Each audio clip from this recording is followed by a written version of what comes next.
Good afternoon to you and welcome to this live broadcast of the Senate on this 12th day of March. The year is 2026.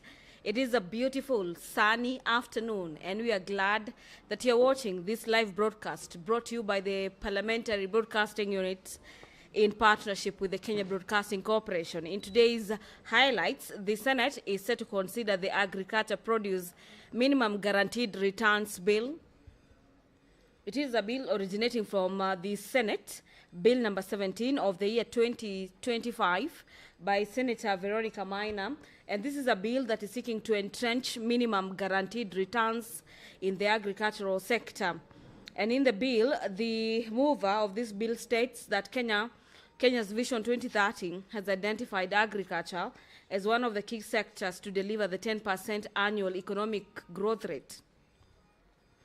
This being a recognition of the fact that the agricultural industry has for many years formed the backbone of Kenya's economy and that the sector contributes to more than 20% of Kenya's gross domestic product.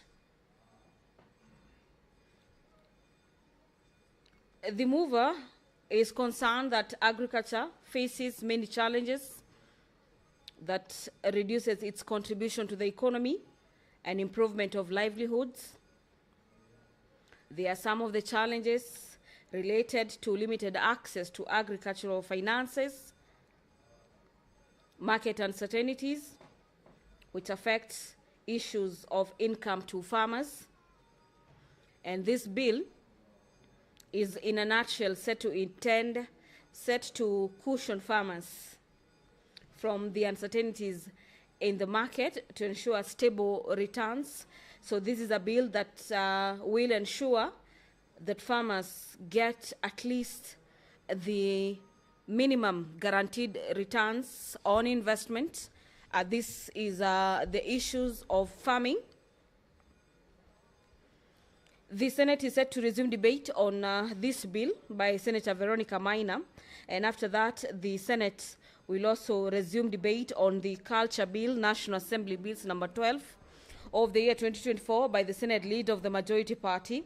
The debate on this bill was interrupted on the 10th day of March. The year is 2026, and after the conclusion of the time allocated for debate, the House will be proceeding for division, where senators will be voting on the Culture Bill, a bill originating from the National Assembly. Let me now take you quickly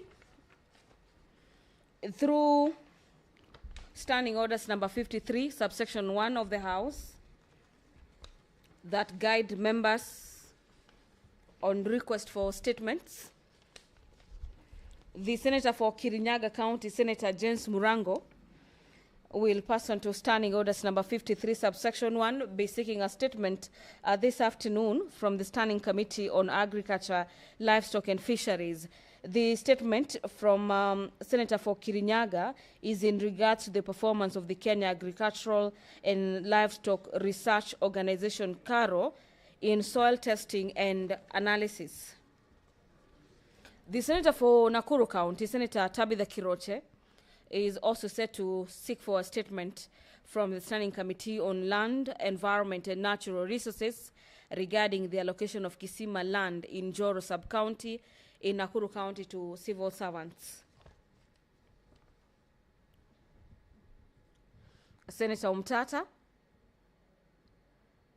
will be directing his request for statement from the Standing Committee on Lands, Environment and Natural Resources concerning deforestation linked to the growing use of firewood and wood-based biomass by large manufacturing companies. Senator David Wakoli and Senator Godfrey Osotsi and Senator Catherine Muma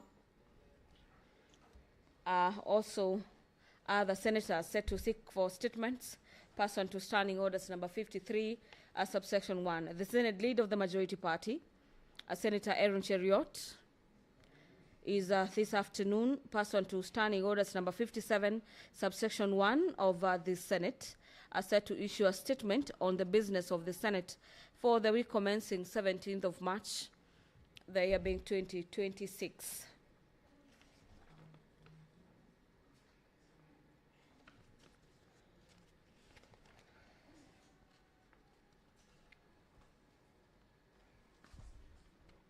The delinking of junior secondary schools from primary schools is a motion lined up for consideration this afternoon. This motion is by Senator Mwenda Gataya, the senator for Tharaka Nithi County. And in this motion, Senator Mwenda Gataya is seeking to have the Senate resolve that the Minister of Education, the Teacher Service Commission, and the Kenya Institute of Curriculum Development do provide for an independent administrative and operational framework for junior secondary schools to enhance governance and streamlining management, as well as creation of a more focused learning environment for learners. He also wants the Senate to resolve that the Ministry of Education, in conjunction with the Teacher Service Commission, allocate adequate funds for the construction and equipping of learners in junior secondary schools with essential facilities such as science labs, libraries, ICT rooms, and provide adequate learning materials relevant with the curriculum, as well as the workforce to teach the learners. The speaker is in the house this afternoon. Allow me to hand over for this live broadcast. Gladys Mungai is my name. Na tuombe. Mwenyezi Mungu, twakusihi ututazame kwa neema nyingi na baraka, sisi watumishi wako ambao umeridhika kutuita kwa nyadhifa za uongozi katika jamhuri hii yetu. Twakuomba utuwajalie tuyatende na kufikia mambo yote atakayofikishwa mbele yetu kwa njia ya haki na uaminifu, ili kustawisha amani, ufanisi na heri ya nchi yetu na wale ambao haja zao umezikabidhi mikononi mwetu. Amen.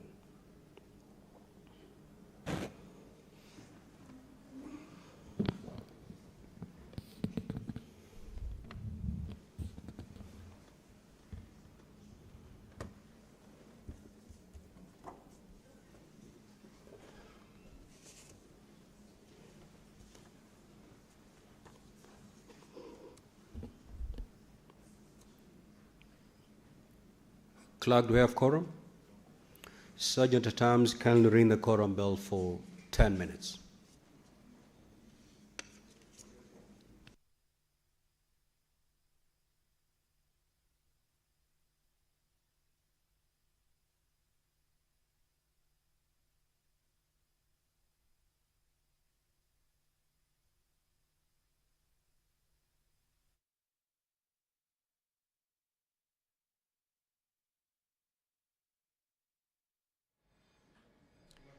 The business of the Senate has commenced this afternoon, but the House is having a small quorum hit that will be addressed now in a few minutes, as our senators will be making their way into the chamber this afternoon to allow for the proper quoration of the House according to the year 2023 amended House standing orders. The Senate requires that at least 15 senators are present in the chamber upon the commencement of business for the House to have been deemed to have quorum to consider the business before it. Before I handed you over, I was just informing you of the motion by the Senator for Tharaka Nithi County that is seeking to delink junior secondary schools from the primary school. For the better part of Wednesday morning sitting, the Cabinet Secretary for Education appeared before the Senate plenary explaining why the junior secondary school are domiciled within the primary school. And in defense, the Minister of Education said or told the senators and the nation that that was an economically viable move, and one that is set to ensure that there is seamless learning and seamless transition from grade 6. So the Senate is set to debate this motion by the Senator for Tharaka Nithi, where he's seeking to have the Senate resolve that the Ministry of Education, the Teacher Service Commission, and the Institute of Curriculum Development do develop a number of factors, and among them is formulate clear policies and guidelines outlining the structure, curriculum, and management of junior secondary schools, and ensure that there is optimum teacher-student ratio to facilitate personalized student attention and effective learning.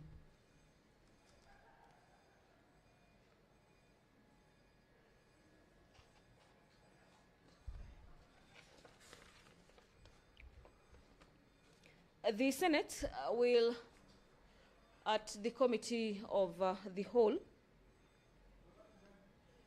be discussing the nuts and oil crops development bill. The consideration of this bill is coming under the Committee of the Whole, where the Senate in plenary converts itself into a committee.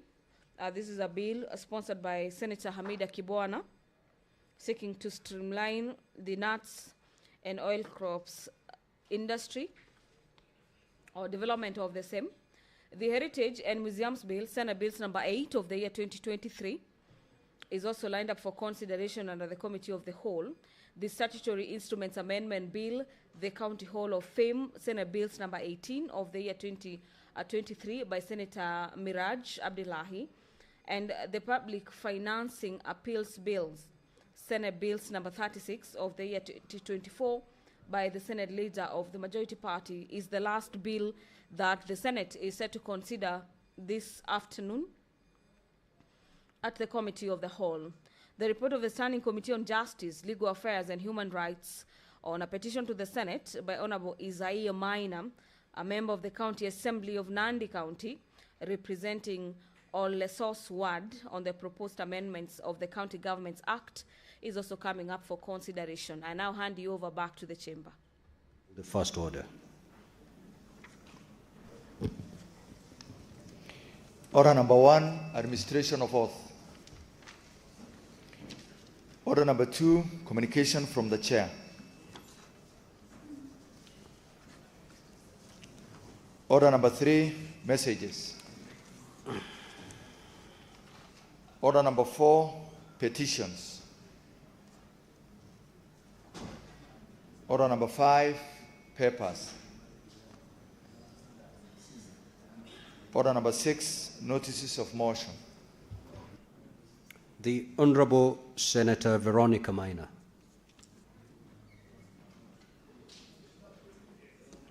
That business is deferred. The Honorable Senator Karungo Thango. The business is deferred. Next order.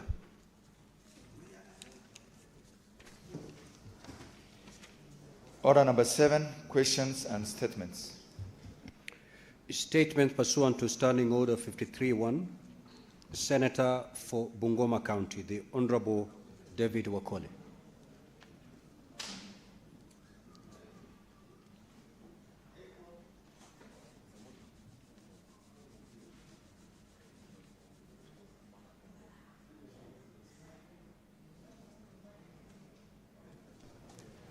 Thank you, Honorable Speaker.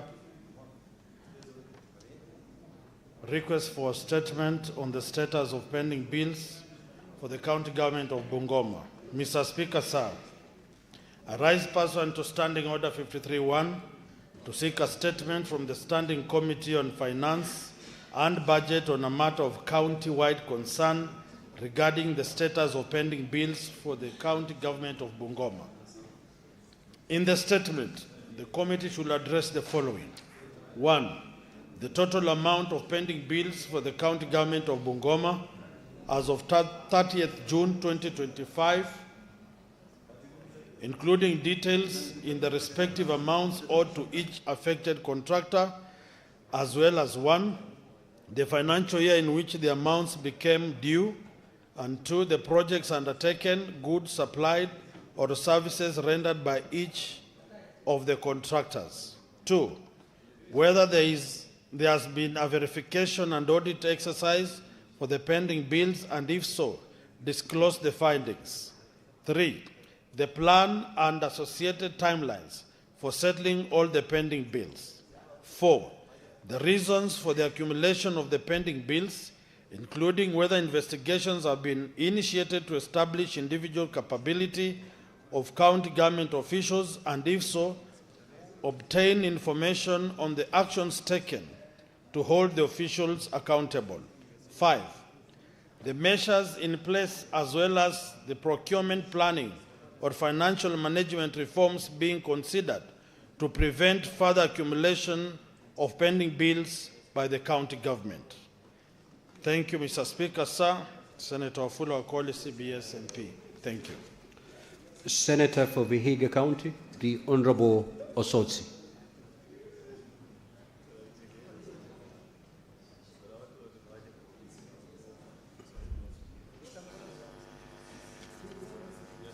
Honorable Catherine Muma, MP.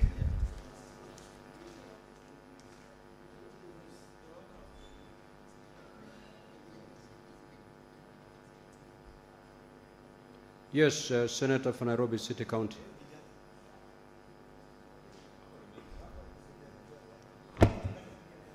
Yes, Mr. Speaker, I want to confirm that I have authorization in writing from Senator Catherine Muma to take her statement. I'm in receipt of that authorization. Thank you, Speaker. But just as a leader in the House, Speaker, maybe the SBC needed to take note of the reasons for the absence of Senator Thangwa in the current week, because we are aware that he lost his mother, and maybe preserve the business that is originating from his office until that matter is done. And I just want to take this opportunity to send my condolences to him. So this is the request for statement by the Honorable Senator Catherine Muma. Mr. Speaker, sir, I rise pursuant to Standing Order 53-1 to seek a statement from the Standing Committee on Devolution and Intergovernmental Relations on a matter of inter-county concern regarding the measures being undertaken by the host county governments of Kenya's 5 chartered cities, Nairobi, Mombasa, Kisumu, Nakuru, and Eldoret, to facilitate access to basic services for the urban poor, particularly those living in informal settlements. Mr. Speaker, the urban poor are equal citizens under the 2010 Constitution. However, many residents of informal settlements remain inadequately served due to persistent planning, infrastructure, and service delivery gaps. Further, Article 27 obligates the state to ensure access to services without discrimination. In the statement, the committee should address the following. Number 1, the county plans to facilitate access to basic services for the urban poor, especially in informal settlements, including access to clean water and sanitation, healthcare, and education and skills training facilities, namely in early childhood development and education centers and technical and vocational colleges. Secondly, the plans for upgrading informal settlements to support dignified livelihoods, including housing improvements and provision of essential amenities such as electricity and street lighting. Thirdly, the status of intergovernmental consultations and cooperation with the national government, including any engagements held or agreements signed to support infrastructure development that ensures equitable access to primary and tertiary education services and security services for the urban poor. And lastly, Honorable Speaker, the protective measures to safeguard residents of informal settlements, especially children, adolescents, and youth, from the thriving illicit trade in drugs and firearms and the attendant violence, including measures to prevent and respond to gender-based violence and the unchecked defilement of children and adolescents. This is taken on behalf of Senator Catherine Muma, MP, nominated senator. Thank you, Honorable Speaker. Senator Sotsi, you may now proceed to make your request.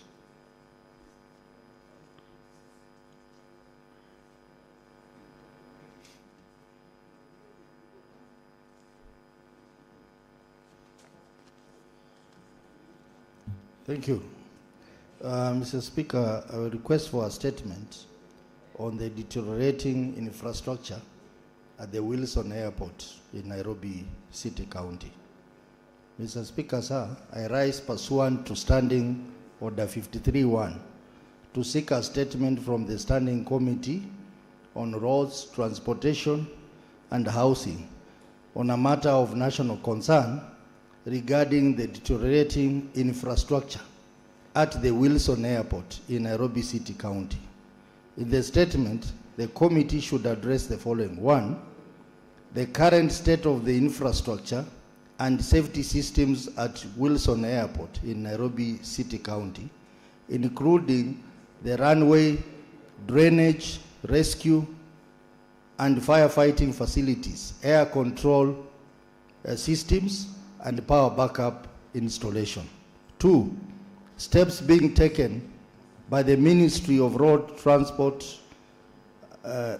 and Transport, the Kenya Airport Authority, and the Kenya Civil Aviation Authority to address deterioration of the infrastructure at the airport and ensure continued compliance with international safety standards. 3, the findings of investigation into recent incidences of aviation accidents around Wilson Airport and the measures being taken to ensure that such incidents do not recur. 4, the timelines for demolishing buildings and other development rising above the prescribed height restriction along the flight path around Wilson Airport. And 5, the plans by the government to upgrade, expand, or modernize Wilson Airport to enhance its operational capacity and safety. Thank you, Mr. Speaker. Senator from Busia County, the Honorable Andrew Omtata.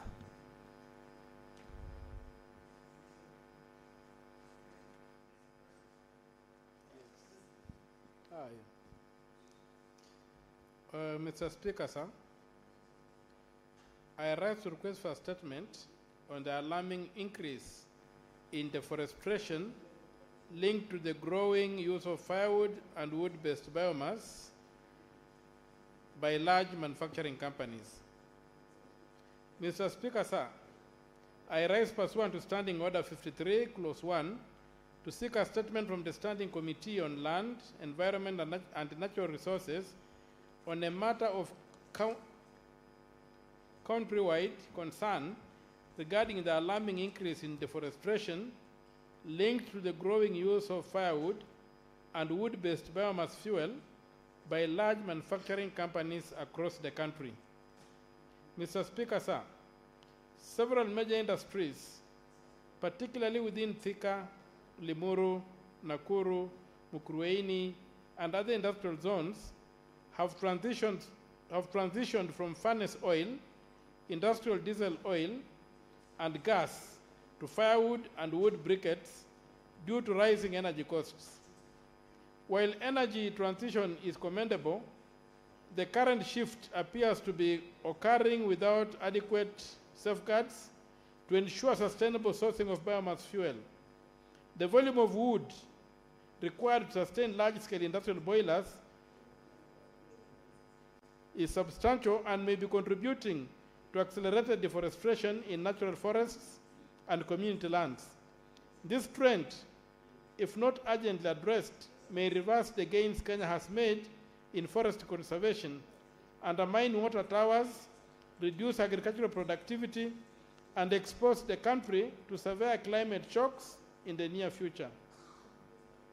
In the statement, the committee should address the following: the current extent of industrial biomass fuel usage in Kenya, including the companies that have officially converted to firewood or wood-based fuel for industrial operations.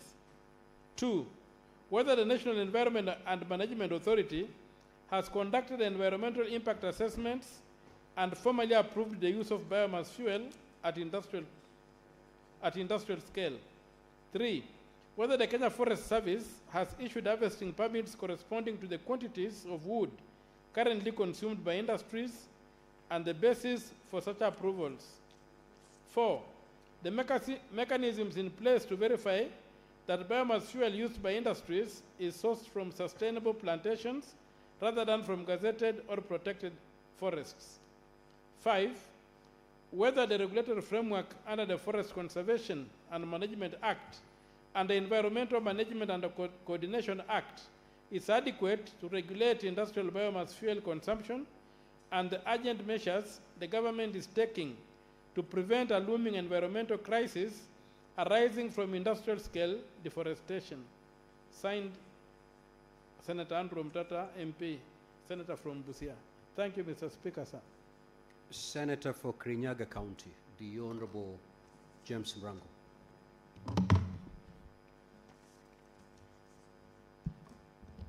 Thank you, Mr. Speaker.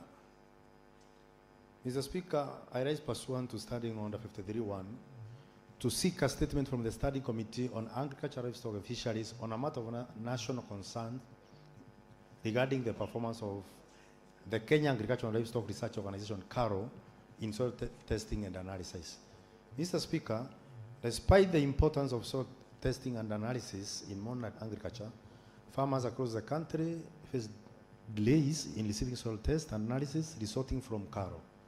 They have also expressed concern that once issued, the results are often highly technical and difficult to translate into practical farm action. This has left most farmers at risk of investing in costly farm inputs without commensurate yields. In the statement, the committee should address the following. One, the current capacity of the Kenya Agricultural and Livestock Research Organization, CARO, to undertake soil testing and analysis and obtain information on the number of distribution of operational soil testing laboratories across the country, as well as the average number of soil samples processed in the laboratory annually. Two, the short and long-term interventions being implemented to address the delay in the release of soil results to farmers to ensure that once released, the results are simplified and accompanied by practical, farmer-friendly recommendations. Three, the existing coordination mechanism between CARO, county governments, and agricultural extension officers to ensure that farmers receive appropriate follow-up and device soil services after soil analysis. And last, the steps taken by the Ministry of Agriculture and Livestock Development to expand access to soil testing services and promote their uptake, particularly among smallholder farmers. Speaker, my second statement is on the request for a statement on land adjudication, ownership and settlement challenges in Mwea settlement scheme.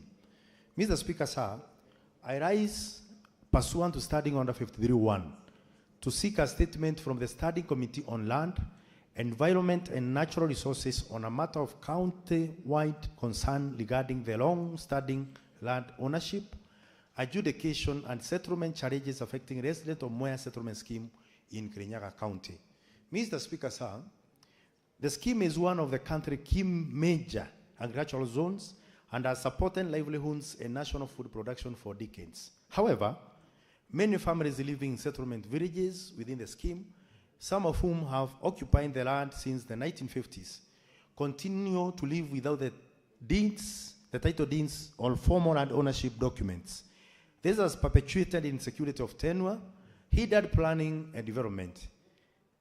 This has limited access to public services and investment, and has raised concern over the continued absence of a clear and comprehensive framework for regularizing settlement areas within the scheme.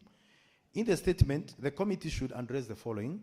One, the status of land ownership, tenure and settlement rights in the villages located within Mwea irrigation scheme, particularly in Gathigiriri, Viva, Tebere, and Uamomo wards, including the status of the settlement areas said to comprise approximately 8,050 acres that have not undergone formal land adjudication registration.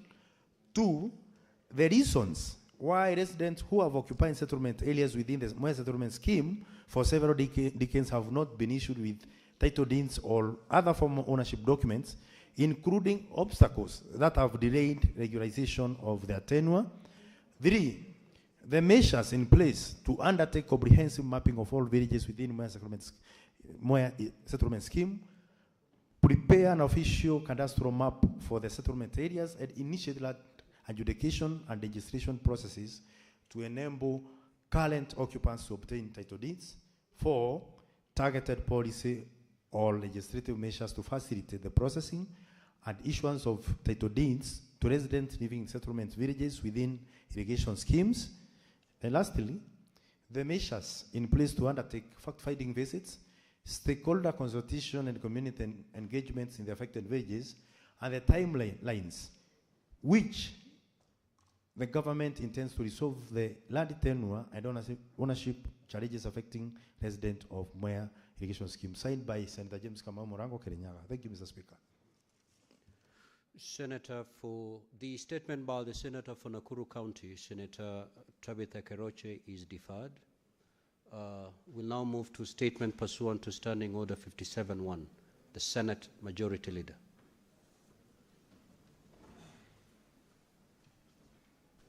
I thank you, Mr. Speaker. I rise pursuant to Standing Order number 57-1 to hereby present to the Senate the business for the week that will commence on Tuesday, the 17th of March 2026. Mr. Speaker, sir, the legislative business for the Senate is as follows. We have 60 bills that are pending conclusion, of which 42 are at the second reading stage, 16 are at the committee of the whole, 2 are awaiting first reading. We have 10 motions that are pending conclusion, 18 petitions are pending conclusion by the respective standing committees, 464 statements pursuant to Standing Order number 53-1 are under consideration by the respective committees. 3, at the next sitting of the Senate, Tuesday the 17th of 2026, the tentative business for the day will include business not concluded from today's order paper, as well as indicated in the notice paper. The tentative business for Wednesday, 18th March 2026, will include questions to the Cabinet Secretaries as approved by the SBC, as well as motions. The Cabinet Secretary is slotted to appear before us next week, Mr. Speaker, are the CS for Transport, CS for Trade, and the CS for Cooperatives, responding to various questions asked by various members, including Senator Tom Ojenda, as well as others who have questions before those particular ministries and state departments. For Thursday afternoon, or for Thursday and Wednesday afternoon, Mr. Speaker, it will include any of the business that will not have concluded on Tuesday or Wednesday morning. Just a brief highlight of the bills that are on the second reading stage, Mr. Speaker. They include the County Government State Officers Removal from Office Procedures Bill. I said this is a bill which those members that are keen on running to be county governors need to be keen on, but they don't appear to be listening to me, Mr. Speaker, so I'll carry on. The County Government's Amendment Bill, Senate Bill number 39 of 2024, the Street Naming and Property Addressing System Bill, the County Government Laws Amendment Bill, and the Energy Amendment Bill. We have 16 bills, Mr. Speaker, that are the committee of the whole, and we will be calling upon members that we do what we did, I think, 2 weeks ago, which is to dedicate perhaps Wednesday afternoon next week, Mr. Speaker, to conclude on those bills. Actually, all these bills, Mr. Speaker, we have already done the necessary amendments. What is remaining is the division, and it's an exercise which we can quickly conclude if members can avail themselves in the House on Wednesday afternoon, so that we proceed the way we proceeded last week, Mr. Speaker. Mr. Speaker, it is important also that I mention that we are nearing the 31st of March, which is a deadline for consideration by CPIC committee of the various, what are they called, audit reports by the county governments. You remember last year, we had to work till very late in the night, and the reports were quite voluminous, Mr. Speaker. And therefore, through you, I don't see the chairperson of CPIC, but I see the members like Sifuna and Maruma, and I think Umtata who are here as well. They can save the House if they can bring those reports, the ones at least that they have concluded on early in advance, especially bearing in mind, Mr. Speaker, that we are proceeding on recess, I think, the week of 2nd, so that we avoid the scenario of what happened last year. And I hope they can communicate to their committee, Mr. Speaker.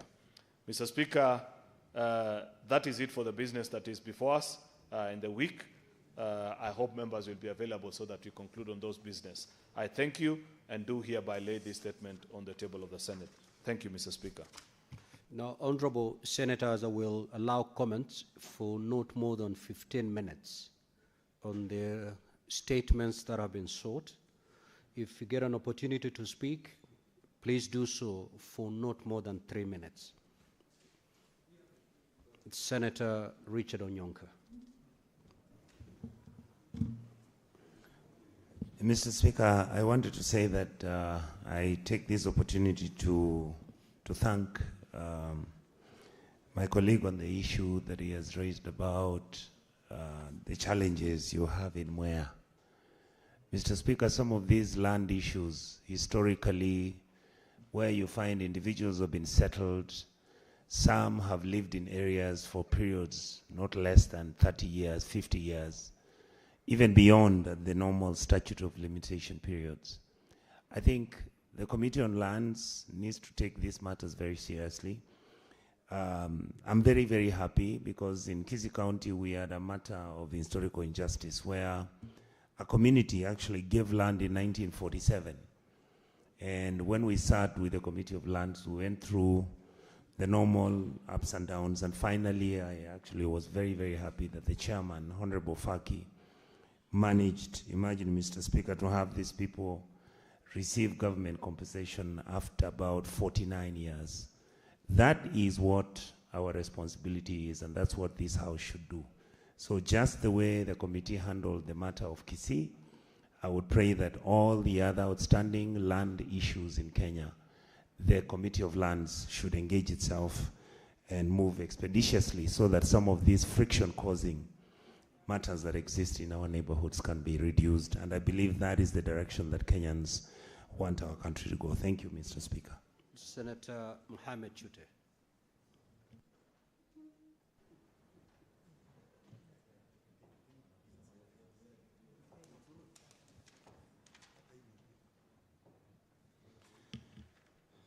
Thank you very much, Honorable Speaker.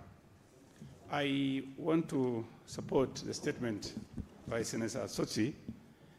Honorable Speaker, 3 weeks ago, no, I think about a month ago, I brought a statement here on Jomo Kenyatta International Airport and the way it was.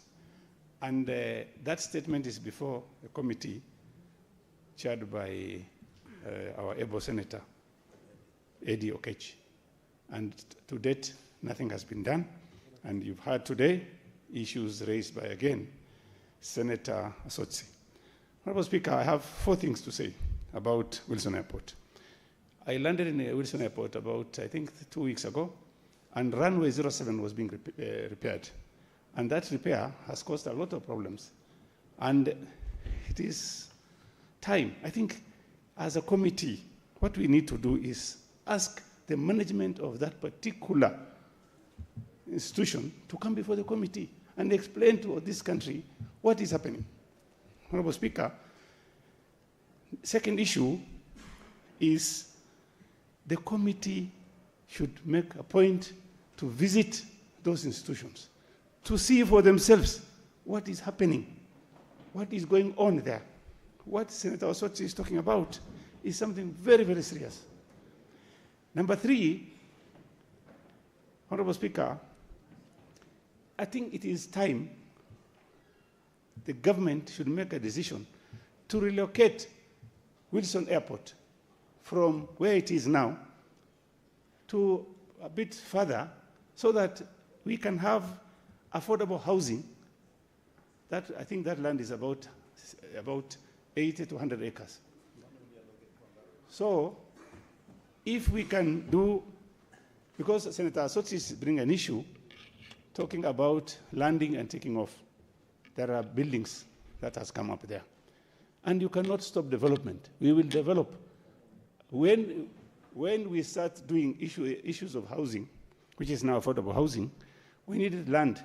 And the land we need to construct on is land that we have, which is Wilson Airport. So finally, Honorable Speaker, I want to ask and emphasize again and again and again to ask the committee, which I also belong to visit Jomo Kenyatta International Airport and Wilson Airport in the next 2 weeks so that we have a report on what is going on. Thank you very much, Honorable Speaker. Senator Sotsi.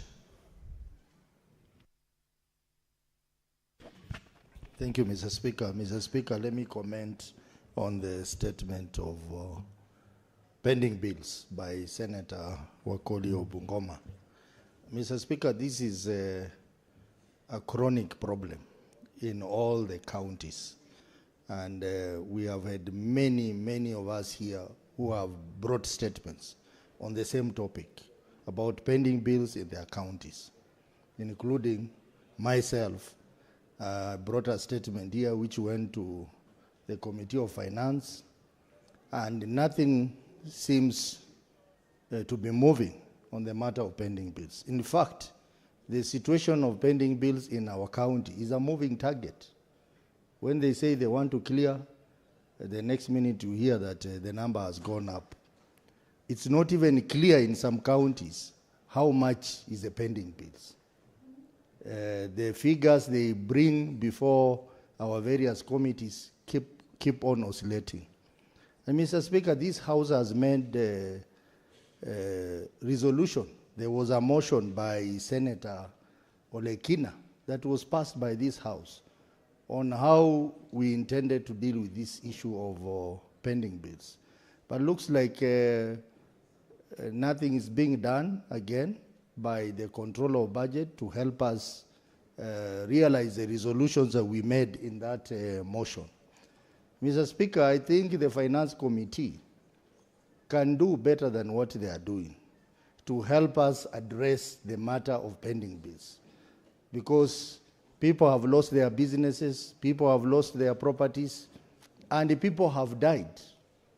I know in my county, the contractors or the suppliers who have died because of the stress emanating from not being paid, and yet they have taken loans. So this is a serious matter, and I hope the Committee for Finance, which is chaired by Senator Roba, who is a former governor, who understands what pending bills are, can help this House to get a solution to this matter. We cannot be helpless on this matter. When we go to our various counties, we are confronted by people asking what this House is doing to address the issue of pending bills.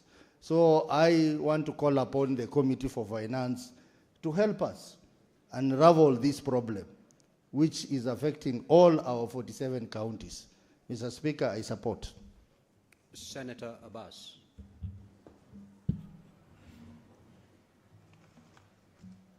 Thank you, Honorable Speaker.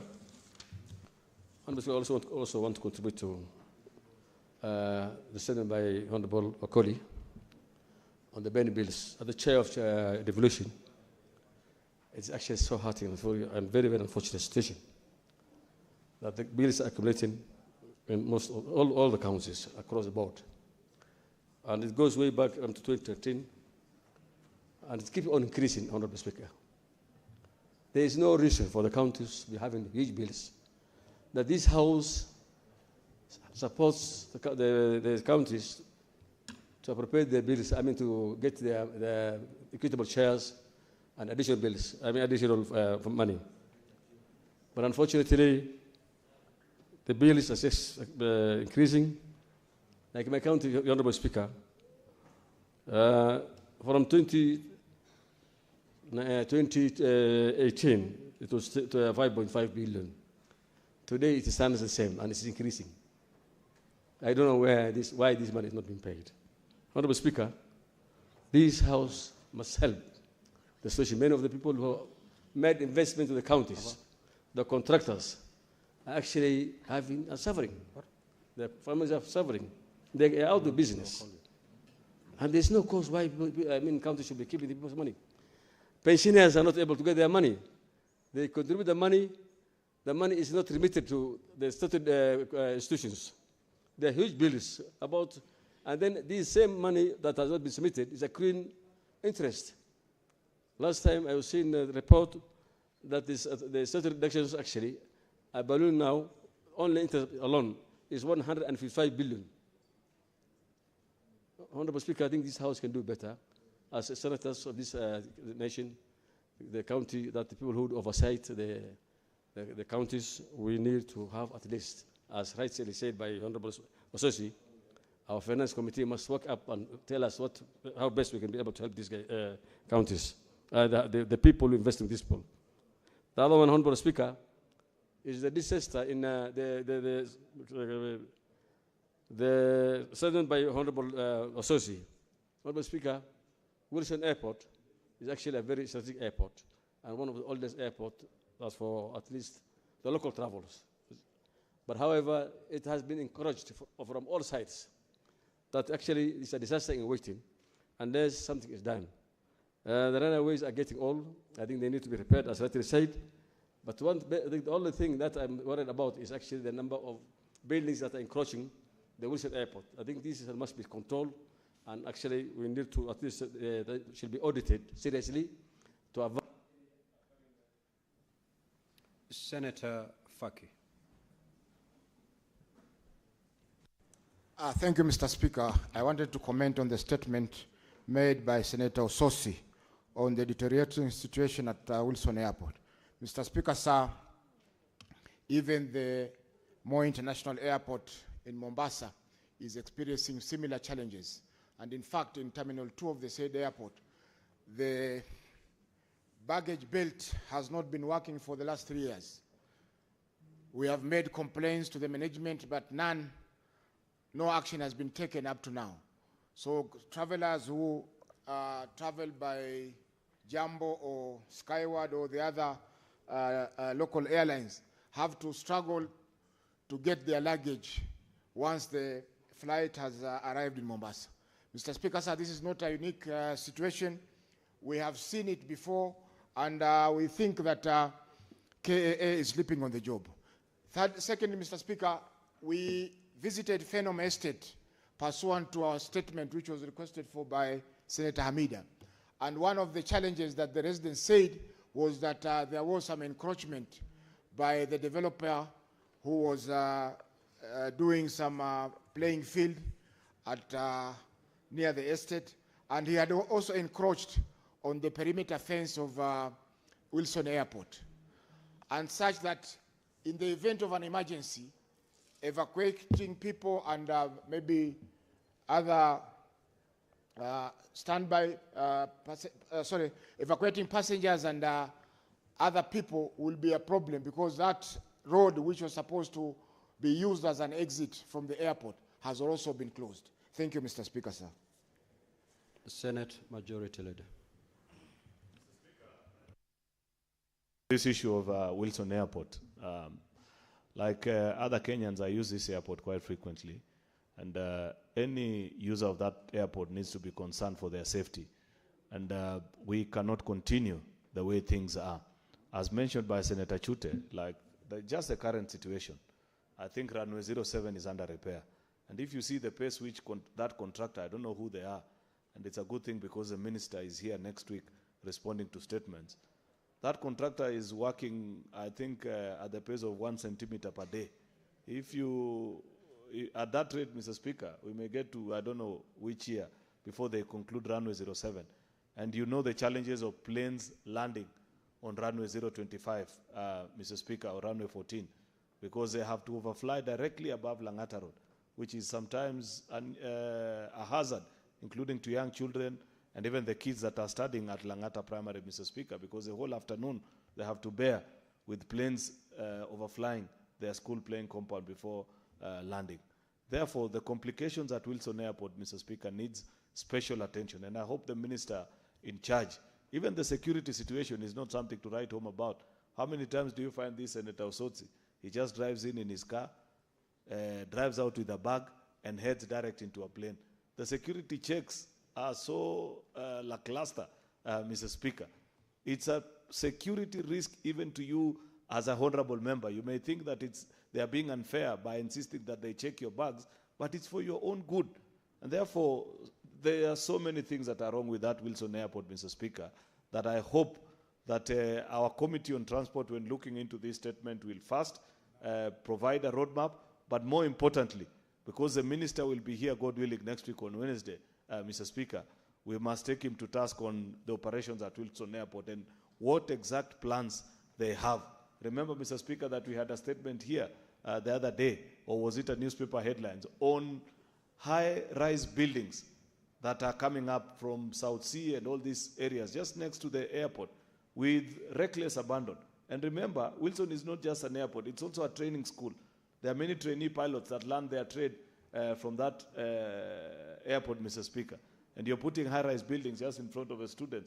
That is disaster in waiting, Mr. Speaker. And I hope that next week the minister will provide, I know it's not specifically what is coming to answer, but a good and a diligent public servant should always be prepared to respond to matters that are under their jurisdiction. I hope I can give an update on what is the exact plan of what to do with Wilson Airport, because the way things are, that is exactly how not to run an airport. That is disaster in waiting, and we need not to go there. Mr. Speaker, I thank you. Senator Mwaruma.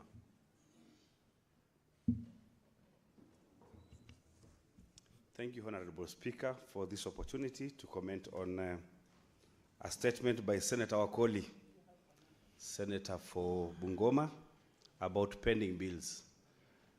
This is a very serious issue, Mr. Speaker, which as a Senate, sometimes we are blamed. In my village, somebody was asking, Senator, why can't you help the governor to pay the pending bills? And I was wondering, how can I even do it? But everybody knows, and the record is there, that as Senate, we have tried even to pass a motion that disallows Treasury to release money to the counties because of pending bills. Mr. Speaker, the culprits in the growing pending bills are mainly two. Number one, overprojection of on-source revenue. And there are reasons why counties would want to overproject on-source revenue. It's because the vote heads are given in terms of percentages. So if in Kara we pass maybe 13% to go to the assemblies, if the assemblies overproject by, say, 500 million, then they'll get more money other than just getting maybe the amount that is exactly expected to be collected. So they overproject because the votes are in terms of percentages. The other one, Mr. Speaker, the other reason for growing pending bills is voiding of payments. After the payments are voided, we have tried as a committee for public accounts to try and see why are counties voiding payments, and even getting the culprits who are paying money that is supposed to be for other contractors or other people who have done business with the county is very difficult to know. Mr. Speaker, when you ask the auditor, why can't we tell us the voided payments and why they were voided, and if actually that money was paid later on, they say we cannot even know where that money went to without an analysis by an expert. So we'd wonder who will help us, Mr. Speaker, to reduce the pending bills that come as a result of voiding of payments, Mr. Speaker. We have tried, and the Control of Budget has given, has told counties, please give us a repayment schedule or a payment plan for the pending bills. But when the Control of Budget has that repayment plan, without us as a committee or Committee for Finance in the Senate having a copy, how would we make sure that the repayment schedule is followed?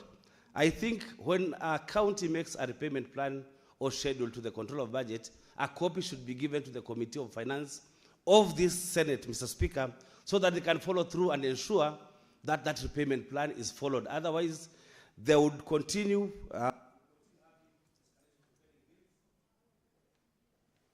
Senator Mungatana. Thank you, Mr. Speaker. Mr. Speaker, I rise to comment on the statement by the Honorable Senator Murango. Mr. Speaker, the problems that are experiencing in Mwea Tabere scheme are no different from the problems we are experiencing at the Bura irrigation scheme in Tana North. Mr. Speaker, the men and women who came and settled there and were given portions of land have now gotten their own children, Mr. Speaker. And these children do not have their own allocation of lands. And this has created very difficult situations for the parents of these children who are now adults and who have wives and they have their own families. Mr. Speaker, the question of allocation of land, proper allocation of land to growing families in Bura irrigation scheme must also be looked at when the agriculture committee sits, so that as you solve the problems in Mwea Tabere scheme, they can also expand their scope and include a way to investigate and resolve the problems faced by the farmers, very hard-working farmers of Bura irrigation scheme. I thank you, Mr. Speaker. Senator Kinyua. Asante Bwana Spika. Nataka kuchangia taarifa iliyoletwa na Murango kuhusu shirika la utafiti. Bwana Spika, shirika hili la utafiti ni tegemeo kuu kwa mambo ya mchanga, kwa sababu mchanga ndio wakulima wanapaswa wajue ni mchanga ni mchanga upi, ndio wajue wataweka mbolea gani, watatumia mimea ipi ama mimea ipi watapanda. Lakini ikiwa Bwana Spika, hili shirika linazembea katika kazi yake, inakuwa ni jambo la kuvunja moyo sana Bwana Spika. Lakini yote 9-10, Bwana Spika, jumba hili limekuwa kama jumba la manunguniko ama la masikitiko, kwa sababu ndiyo taarifa iliyoletwa na Chute kuhusu uwanja wa ndege wa kimataifa wa Jomo Kenyatta, hakuna taarifa yoyote imeletwa katika nyumba hii. Leo Ososi ameleta taarifa kuhusu uga ama uwanja wa ndege wa Wilson. Bwana Spika, sijui ni nini kitendeka, ama itabaki tu kuwa sisi tumekuja katika jumba hili kuleta taarifa ambazo hazishughulikiwi. Hiyo haitoshi Bwana Spika, sio taarifa hizo mbili. Taarifa iliyoletwa kuhusu madeni ambayo yanaendelea kukumba wa Kenya ambao wanashughulikia mambo katika Jamhuri ya Kenya. Bwana Spika, nakumbuka sasa hivi leo Wakoli ameleta taarifa ya madeni. Osothi alikuwa ameleta taarifa kama hiyo. Kuna mswada ulioletwa na Senator Olekina kuhusu mambo hayo Bwana Spika. Itakuwaje Bwana Spika? Kazi yetu ni kuongea na kuongea na kuongea. Hakuna mambo yoyote yanaonekana yakitendwa. Ningependa Bwana Spika kumuuliza kiongozi wa walio wengi, pengine tutengeneze kamati ya kufuatilia ya kwamba mapendekezo ambayo tunapendekeza katika seneti hii yanafuatiliwa Bwana Spika. Isikuwe kazi yetu ni kuongea tu, baada ya kuongea tunaenda nyumbani Bwana Spika. Wakenya hawaoni matokeo yote kwa taarifa hizi zinazoletwa hapa. Leo taarifa imeletwa kuhusu uga wa uwanja wa ndege wa Wilson. Bas, nikasikia hata kiongozi wa wengi anasema wale wakandarasi waliopewa kazi pale wanafanya kazi pole mwendo wa kinyonga Bwana Spika.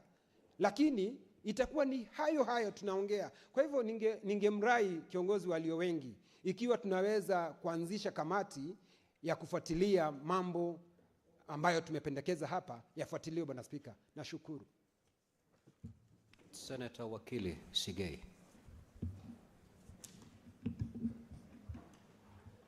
Thank you very much, Mr. Speaker.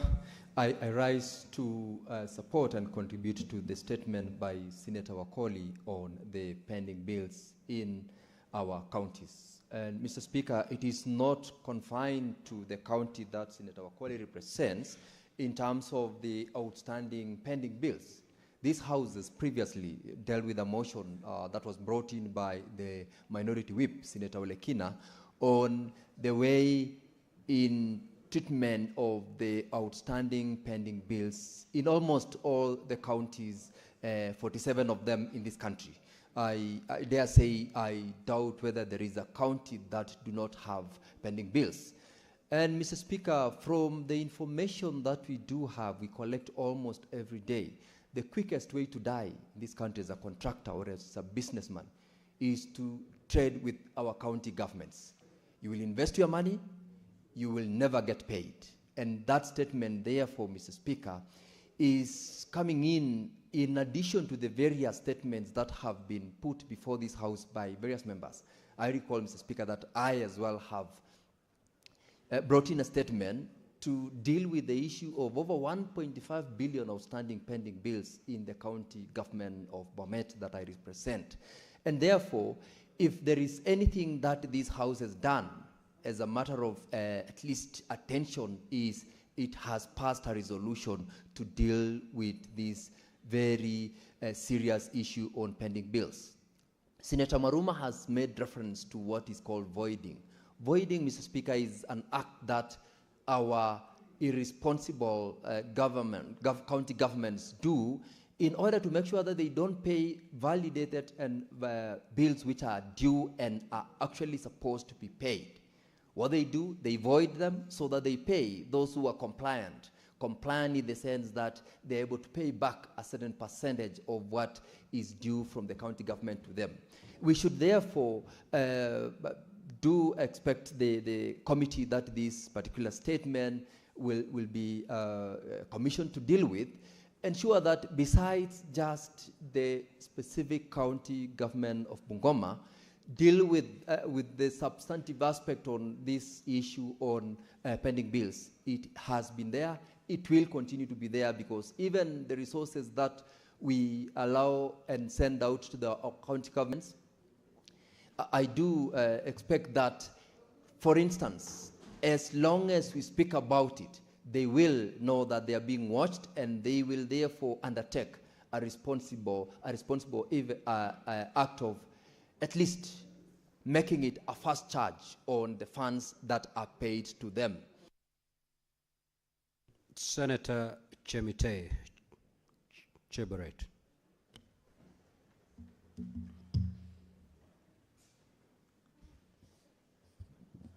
Okay, thank you, Mr. Speaker, for giving me this opportunity to address the House.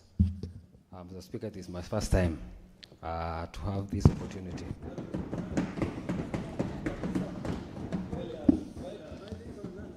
It is my first time, Mr. Speaker, to be given time to say something, and you have gotten me off guard, Mr. Speaker, because I didn't expect you to ask me to say something. Mr. Speaker, I'm still learning, you know. In life, we learn slowly, and it's a process. So within no time, I'll be able to catch up, and I'll be a good debater in the House. Thank you, Mr. Speaker. Thank you. Very well, Senator Chemite.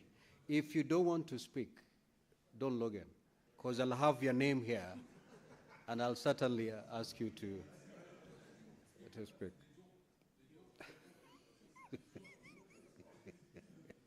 Now, honorable senators, we have done more than 15 minutes, and therefore we will move to the next order. Next order, clerk. Order number 8, the Agriculture Produce Minimum Guaranteed Returns Bill, Senate Bills number 17 of 2025. Second reading, mover to reply.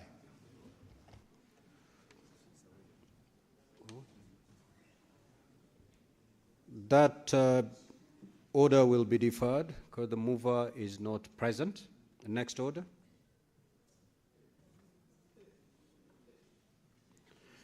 We are also going to defer order number 9 because it's due for division. Yes, Senator Maruma.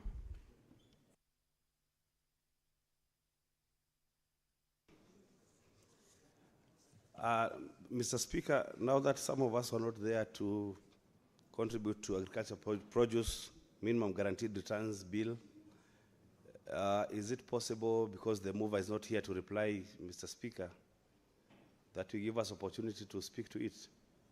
Yes, you're saying what? I'm not getting you. Sorry. I was a senator from Mombasa who's called Sultan. Yeah, thank you, Mr. Speaker. I was seeking your indulgence. Some of us have not contributed to the agricultural produce minimum guaranteed returns, and now that the mover is not here to reply, we would like to seek your indulgence, maybe if I can contribute to it. Thank you, Mr. Speaker. That hurdle has long been crossed, and therefore this particular order is up today for a response from the mover, not to open debate. If you're not present when it was open for debate, then I'm afraid may not be in a position to reopen debate at this particular juncture. We are going to defer order number 9 and move to order number 10. You may proceed to call that order, clerk. Order number 10, the Public Audit Amendment Bill, National Assembly Bills.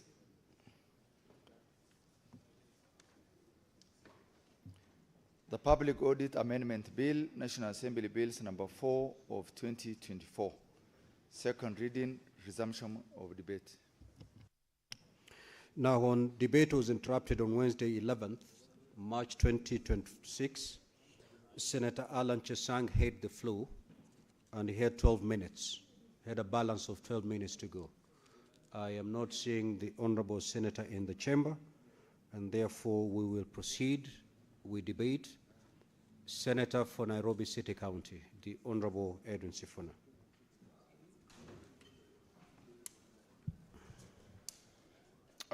Speaker, thank you for giving me opportunity to contribute to this bill. As you know, Speaker, I'm a member of the Public Accounts Committee, and I was listening to the Majority Leader advising us on the timelines when we need to submit some of the reports. I want to confirm to you, Majority Leader, that there was a retreat, a report writing retreat this weekend, and there are some of those reports that are ready.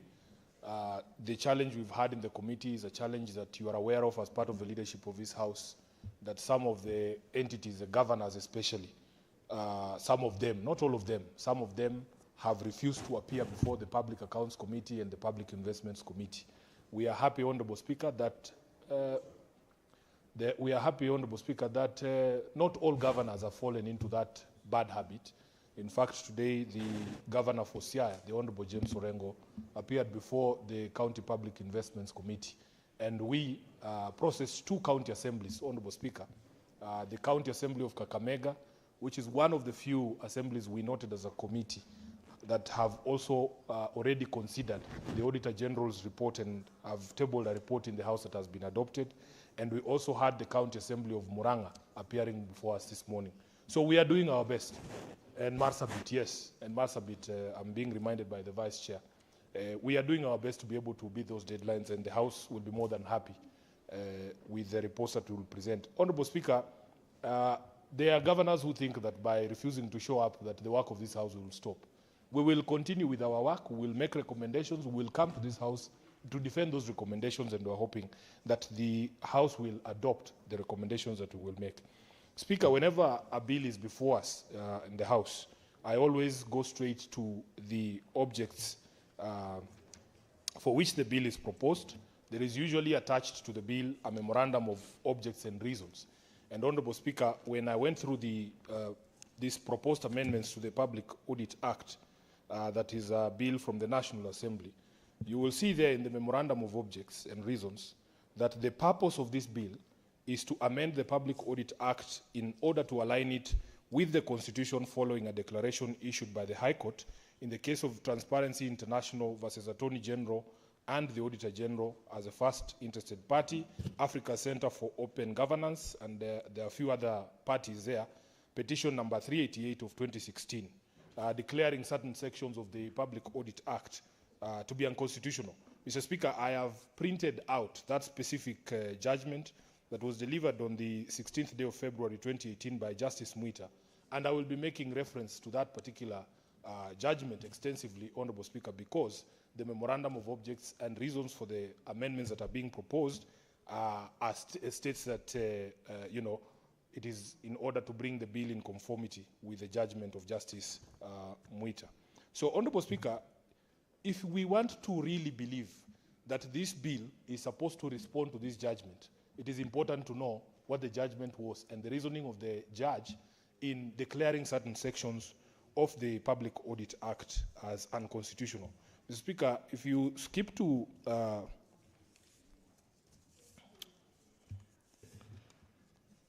if you skip to paragraph 76 of the judgment, this is where the judge turns to answer the issues raised in the petition. And Honourable Speaker, the first issue that was raised in court was that subsection 2 of the then section 4 had defined the Auditor General as a statutory head, which in ordinary circumstances, in the wisdom of the judge, reduced a constitutional office, because we know the Auditor General is a constitutional office, it's one of those independent offices under the Constitution, to a statutory one. So therefore, Honorable Speaker, if you want to see the response in the amendment, we must have an amendment that cures the problem that the judge pointed out. And therefore, Honorable Speaker, when you go to the amendment that touches on section 4.2, you will see here, Honorable Speaker, that what the National Assembly has done is to change the words statutory head and replace those words with accounting officer. Now, I have a problem with that, Honorable Speaker, because if you listen to the reasoning of the judge was telling the National Assembly, or the petitioners, the respondents in this particular place, that the Constitution has already defined who the Auditor General is. It's a constitutional office. So that you don't need to add any other terms when describing that office. That we already have a constitutional definition with the responsibilities of that particular office. So that, Honorable Speaker, when the previous act had the word statutory head, it made it seem like the Auditor General is being given a role to oversee a team, that there is a team there. But the Constitution recognizes an individual. Actually, the words of Article, I think it is 229, the words of that article are that there shall be an Auditor General. And that is the problem that the judge had with this particular section, as was then provided for. So the judge also has spoken to in addition to the functions and responsibilities of, in addition to the definition of the Office of Auditor General, the law already provides the functions and responsibilities of the Auditor General, so that you cannot bring legislation to try and purport to either add any functions on top of the ones that are in the Constitution, or in fact attempt to expand that definition of the functions and responsibilities of the Auditor General. So the first point of departure, Honorable Speaker, is that I do not see how the National Assembly replacing the words statutory head in the definition of the Auditor General and replacing it with what they are calling accounting officer will evade that constitutional trap that had been set in the previous act. And therefore, Honorable Speaker, we will be saying that this particular amendment as proposed is not in conformance with the findings of the judge. Secondly, Honorable Speaker, there is a provision here in terms of the Auditor General's powers under Article 252(1. The Constitution is clear that each commission and each holder of an independent office shall recruit its own staff. Honorable Speaker, the judge says here, to that extent, therefore, and giving a holistic reading to Articles 229, 234, 249, 252, reveals that the Auditor General cannot be subject to the public service when either recruiting or disciplining his staff.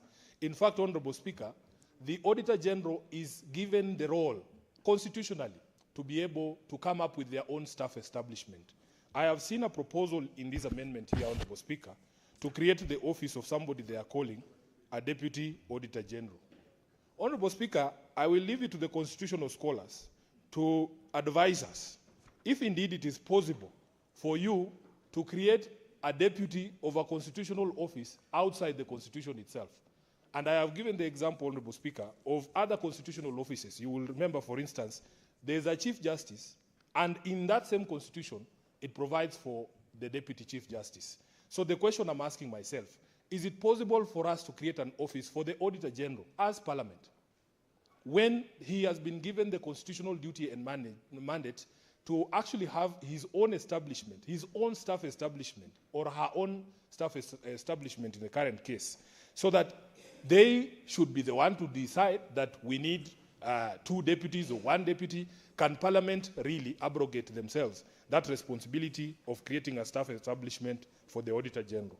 Honorable Speaker, the other issue that we have is the other the other problem that the judge raised with the previous provisions of the law was the question of the board. I think, just let me find the paragraph. Honorable Speaker, you will see that this particular amendment has tried to provide for something that they are calling an audit advisory board. Let me just find that particular provision. It's 17 here. 17 on the bill, amending section 25. This law proposes to establish an audit advisory board. And Honorable Speaker, you will see the proposed membership there.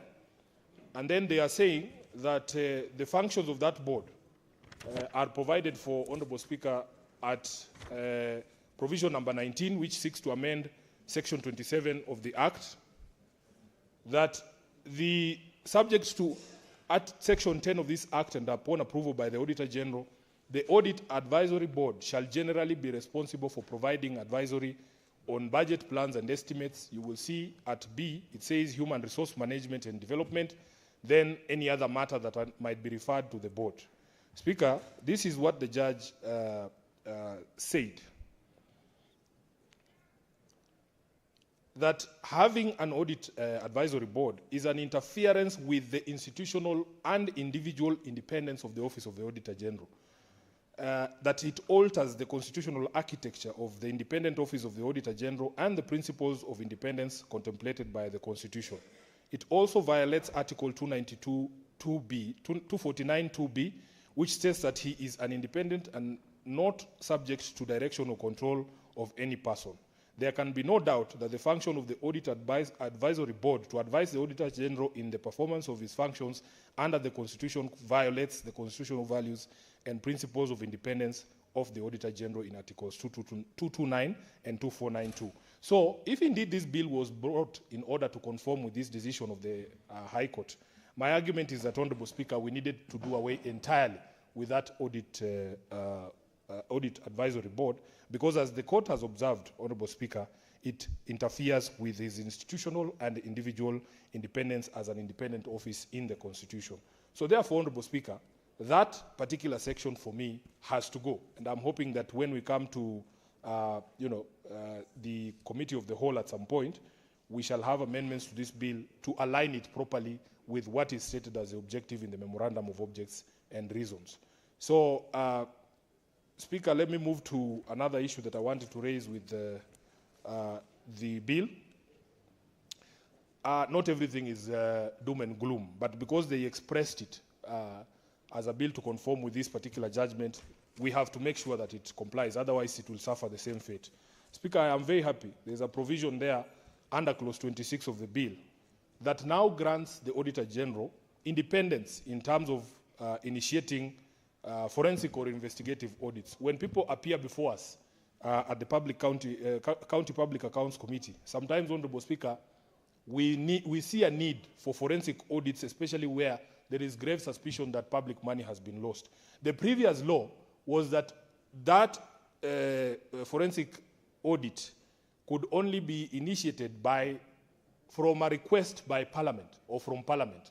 So the Auditor General could not undertake forensic audit on their own. They had to get a request from Parliament and its committees for them to initiate that. What this is doing is that it is giving the auditor a free hand. So the new section there says the Auditor General may, on his or her initiative or upon request, conduct forensic or investigative audits. And the removal of the word Parliament after request opens it up, Honorable Speaker, to requests from other agencies, not just Parliament, and that they can do it sui motu or on their own accord. Honorable Speaker, there is also provision under Clause 28 for the Auditor General to conduct compliance audits to examine whether a public entity has complied with relevant laws, regulations, and policies. That is important because it is not just about money and the financials. These are what we call compliance, compliance audits are compliance with laws. And the best example I can give you, Honorable Speaker, is that, I'm the SG of ODM. We also have compliance audits by the Office of the Registrar of Political Parties. And the last one that was conducted on all political parties in Kenya, the report from the ORPP states that ODM is the only political party in Kenya fully compliant with all the laws that govern the operations of political parties. And I'm very proud of that, Honorable Speaker. I don't want to mention any other party. I can see the way the Speaker is looking at me. I might get into trouble. Honorable Speaker, at 38C there, it also provides that the Auditor General may conduct any other audit that she or he may deem necessary for the better carrying out of his function. So those are provisions that I find are going to be very, very useful. There is provisions of timelines at clause 29, which proposes to amend section 39 of the Principal Act, giving us 6 months after Parliament or the County Assembly has made recommendations. So, for instance, Speaker, we made recommendations here to county governments. And in fact, the process that we've been doing right now is to follow up on those recommendations. And Speaker, you will recall that we as a Senate had to pass a special motion for us to be able to continue to engage with these entities, for instance, the county governments, for them to give us follow-up on recommendations. Now here they have been given a period of 6 months that they have to, within those 6 months of the recommendations being passed, they shall submit a report to Parliament, now to us, on how it has addressed the recommendations of previous year's audit. And this is a matter that I believe is going to be helpful in terms of aiding transparency in the work that we do, both as a Senate and specifically as the County Public Accounts Committee and the PIC. Then, Honorable Speaker, another issue here is at Section 43, one of the issues that the public has really been raining on us, not just as the Public Accounts Committee, but also as a Senate, is that we make all these good recommendations, Honorable Speaker. They can see we are doing our oversight, Speaker. But then they ask, where is the output? Because we have struggled to explain to them that we also depend on other agencies for us to be able to bring, say, rogue governors to heel. You are aware that we had to summon the IG of police, for instance, before the Public Accounts Committee and ask him to give the assurance that if Senate wants or requires the presence of a specific governor, that his office is going to be able to deliver. Sifuna, as Senator of Nairobi, I have no powers of arrest. That's not to mean some of these governors I don't have the desire to arrest. If I had those powers, Honorable Speaker, some of these people would be in jail. But we depend on other constitutional offices. So if you see clause 43 there, it says where the Auditor General establishes that any person, supplier or audited entity has been involved in fraud or corrupt practice, the Auditor General may collaborate with other investigative, enforcement, regulatory and oversight agencies, including the National Police Service, Ethics and Anti-Corruption Commission, ODPP, and Public Procurement Administrative Review Board, and even the National Treasury for their action. This, I believe, is going to help us, Honorable Speaker, because previously the reports of the auditor just come to us as Parliament. Then we make those recommendations. This act now is giving the Auditor General a mandate of actually collaborating directly with these people. For instance, the collaboration with National Treasury, in my expectation, is the Auditor General should be able to tell them, the National Treasury, to stop funds going to entities that are found to have misused public funds, or to the Public Procurement Administrative Review Board. You can see there, Honorable Speaker, at subclause 2 of 43, that the Auditor General can actually make recommendations for debarment. Because in my time in the Public Accounts Committee, there are notorious companies that always show up. For instance, in the area of these systems for revenue collection, you will find one entity has brought problems in Nairobi. Then the next time you interact with NAROC, you find out that NAROC has actually given that same company the job of collecting revenue on their behalf. Then you will find them springing up somewhere in Muranga, because previously we have not had the Auditor General's authority to be able to make these recommendations for debarment of some of these firms so that they stay away from public resources. Then, Mr. Speaker, I think those are the ones that I have identified as positives, but we will be hoping that we can have conversations about the negatives that I have pointed out, especially stemming from the judgment of the High Court, so that we actually align this act with the judgment. Our biggest fear, Honorable Speaker, as people sworn to defend the Constitution, is certain pronouncements, especially from people in executive authority, both at the national and county levels, castigating these independent offices. Speaker, we have had words being thrown by very senior individuals in this country, at Margaret Nyakango, for instance, at the Office of the Auditor General, at the Office of the Control of Budget. And we fear sometimes when we see such legislation, Honorable Speaker, that there could be a motive to either stifle the operations of that office, to cripple them, or to be able to control them for some reason. Because you will see, for instance, that advisory board, Honorable Speaker, one of the issues that was raised even in the petition and in the judgment is that it was very heavy with, national government officials. In fact, the court had a problem with the Attorney General being a member of that advisory committee because, as you know, the Office of the Attorney General is also subject to audit by the Office of the Auditor General. So we have reason to be skeptical because some of the headlines that we have been seeing coming from the control of budget are not very flattering to the executive. For instance, when we saw the reports on the Social Health Authority and the billions of shillings that she's pointing out, or Talanta Stadium, we have to be very careful because we are sworn to defend the Constitution that some of these amendments don't come or don't end up fettering on the independence of these offices. Senator Enoch.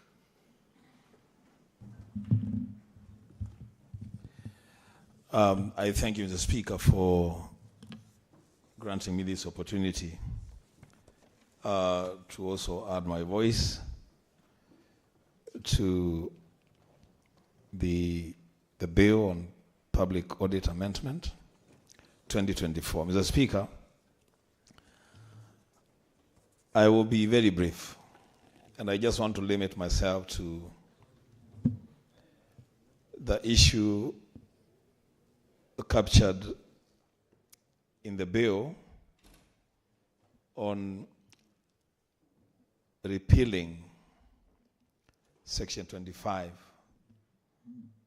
of CAPO 41211. Mr. Speaker, first things first. The Office of the Auditor General is a constitutional independent office established under Article 229 of the Constitution of Kenya 2010.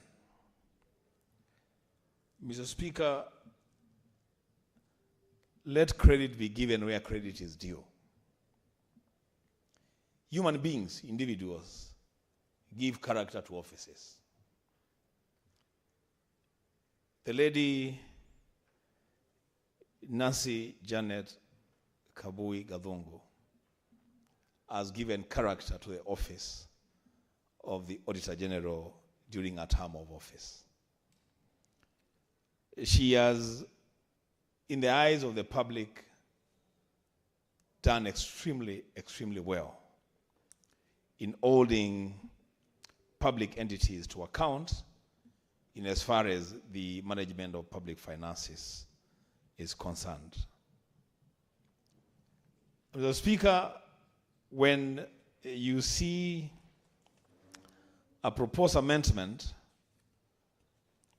that seeks to establish a board, the Audit Advisory Board, Mr. Speaker, then you smell a rat. Because then the question to ask will be, what advice does the Office of the Auditor General need from people sitting outside the office on how to carry out their mandate? The Speaker, as Senator Sifuna has mentioned, one of the persons that is supposed to sit in that board, the proposed board, is the Attorney General or a representative from the office of the Attorney General.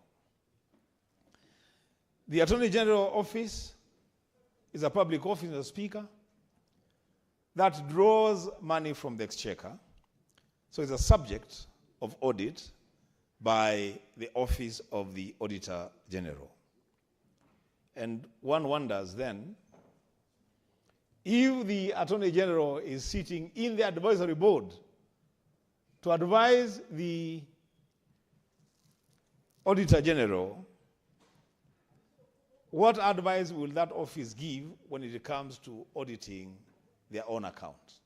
What advice is the Attorney General supposed to give to the Auditor General on an audit of the office of the Attorney General? Mr. Speaker, there's a serious conflict right there. Mr. Speaker, the real poison in this amendment for me is now when you define the roles of that advisory board.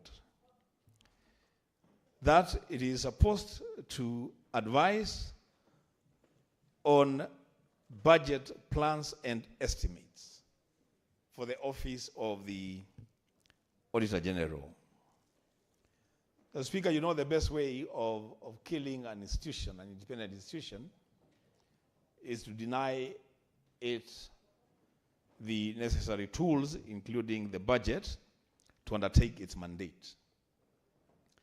And now, you're bringing in a board that is supposed to advise the office of the Auditor General on what their budget for their own operations is supposed to be and to look like. This board, the proposal is, it should also advise the Auditor General, or the Office of the Auditor General, on the management of their human resource. Mr. Speaker, from where I sit, there's a reason why this office was established. And the framers of the Constitution were very clear on why they needed the independence of the office of the Auditor General. And one of the things that was very, very clear is that this is an office that should be able to check on the expenditure of public resources by persons that the resources are assigned to.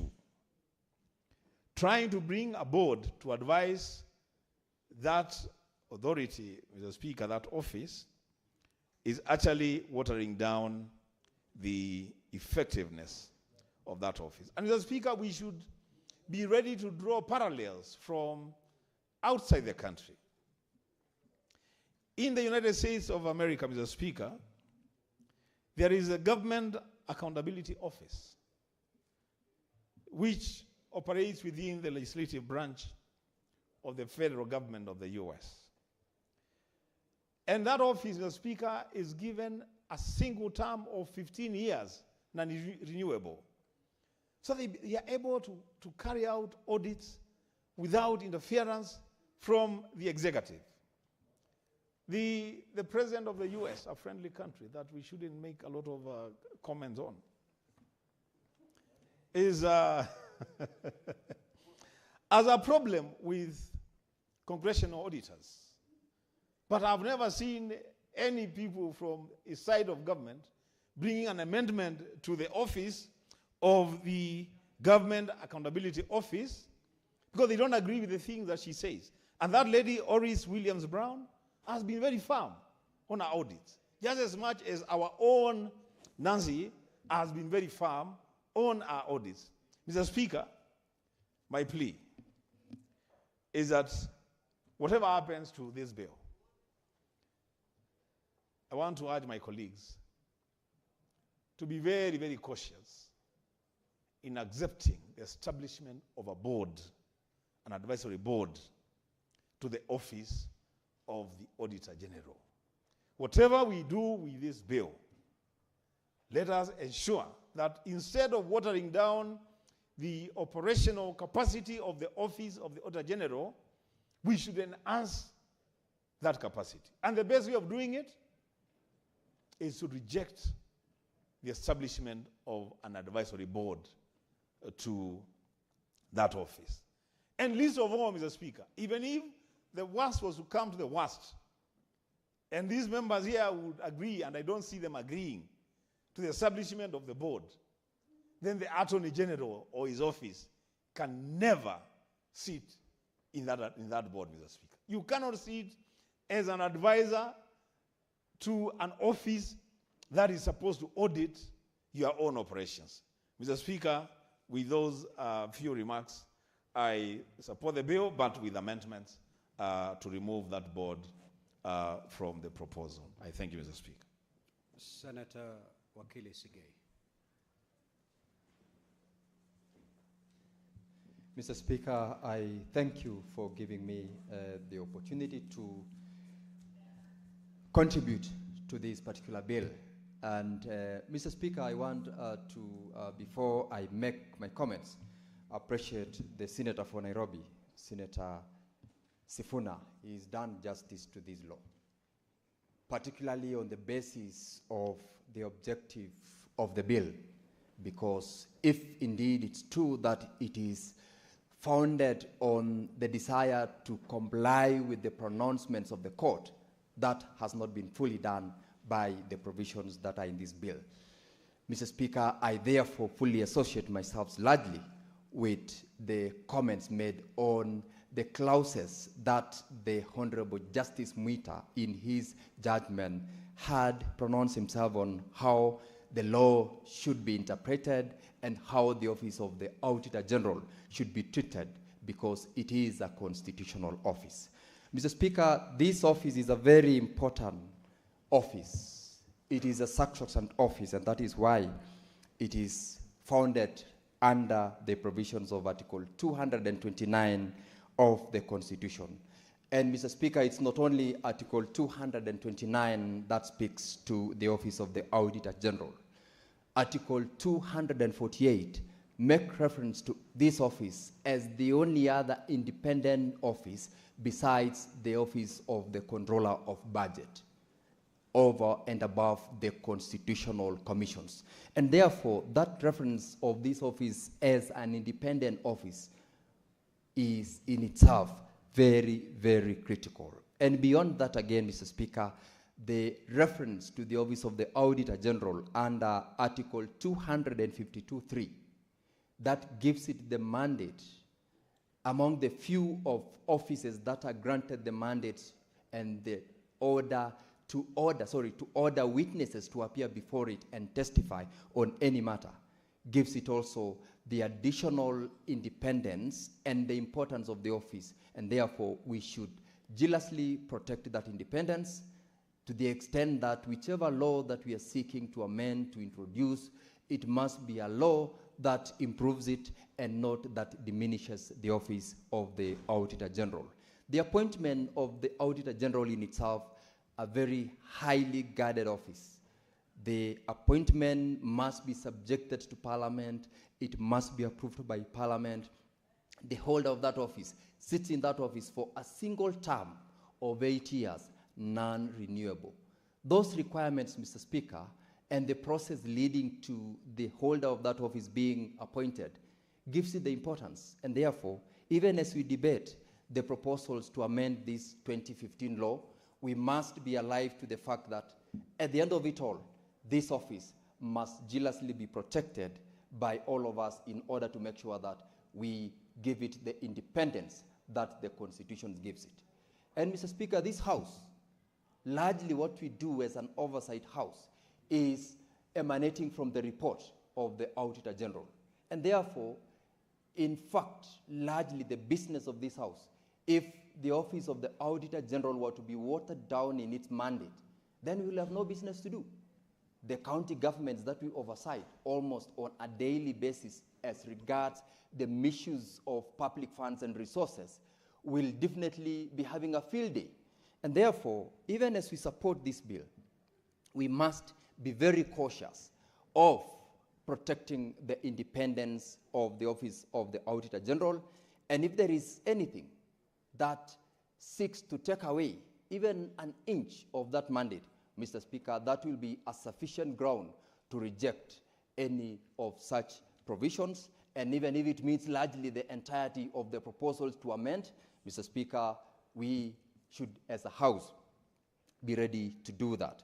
Mr. Speaker, the proposals under this bill, the Public Audit Amendment Bill 2025, now to be specific on the various clauses, are some supporting and enhancing the mandate of the Office of the Auditor General. Some are giving a guide as to the management and administration of that constitutional mandate. And of course, we would support, and I would support such particular proposals. But then there are some clauses, Mr. Speaker, which we must either amend in the committee of the whole or totally reject them, because we must protect this office. And I will, Mr. Speaker, attempt in the time available to me to look at those particular clauses which we will support and which I'll ask the members of this House to support where necessary, and those which we must reject or amend in order to protect the sacrosanct office of the Auditor General.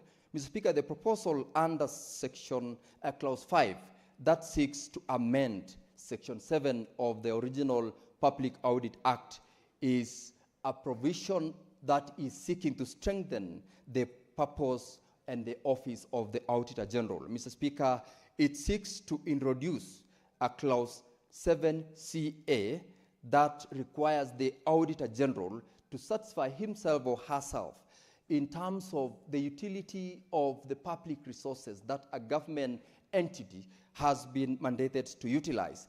And it introduces a clause to the effect that the office, or rather the Auditor General, must ensure that they are satisfied that the resources have been used in an economic, efficient, effective, transparent, and sustainable manner.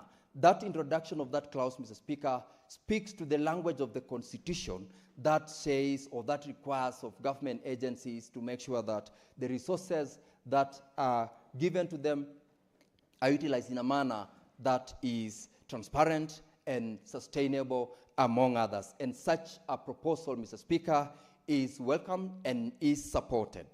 Further, Mr. Speaker, the introduction under Clause 6 of an additional provision that repeals Section 8 of the original Act and introduces a new Section 8 gives the mandate of the gives the mandate to the office of the Auditor General without delegating. Previously, the law provides that the Auditor General can delegate, subject to the provisions of Article 234(5) of the Constitution, some of its role.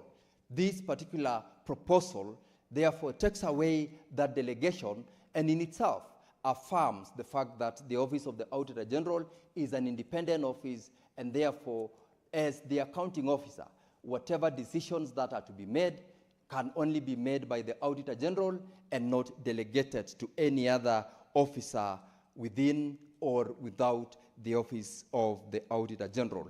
The introduction of subclause 8G is an introduction. It's a new introduction.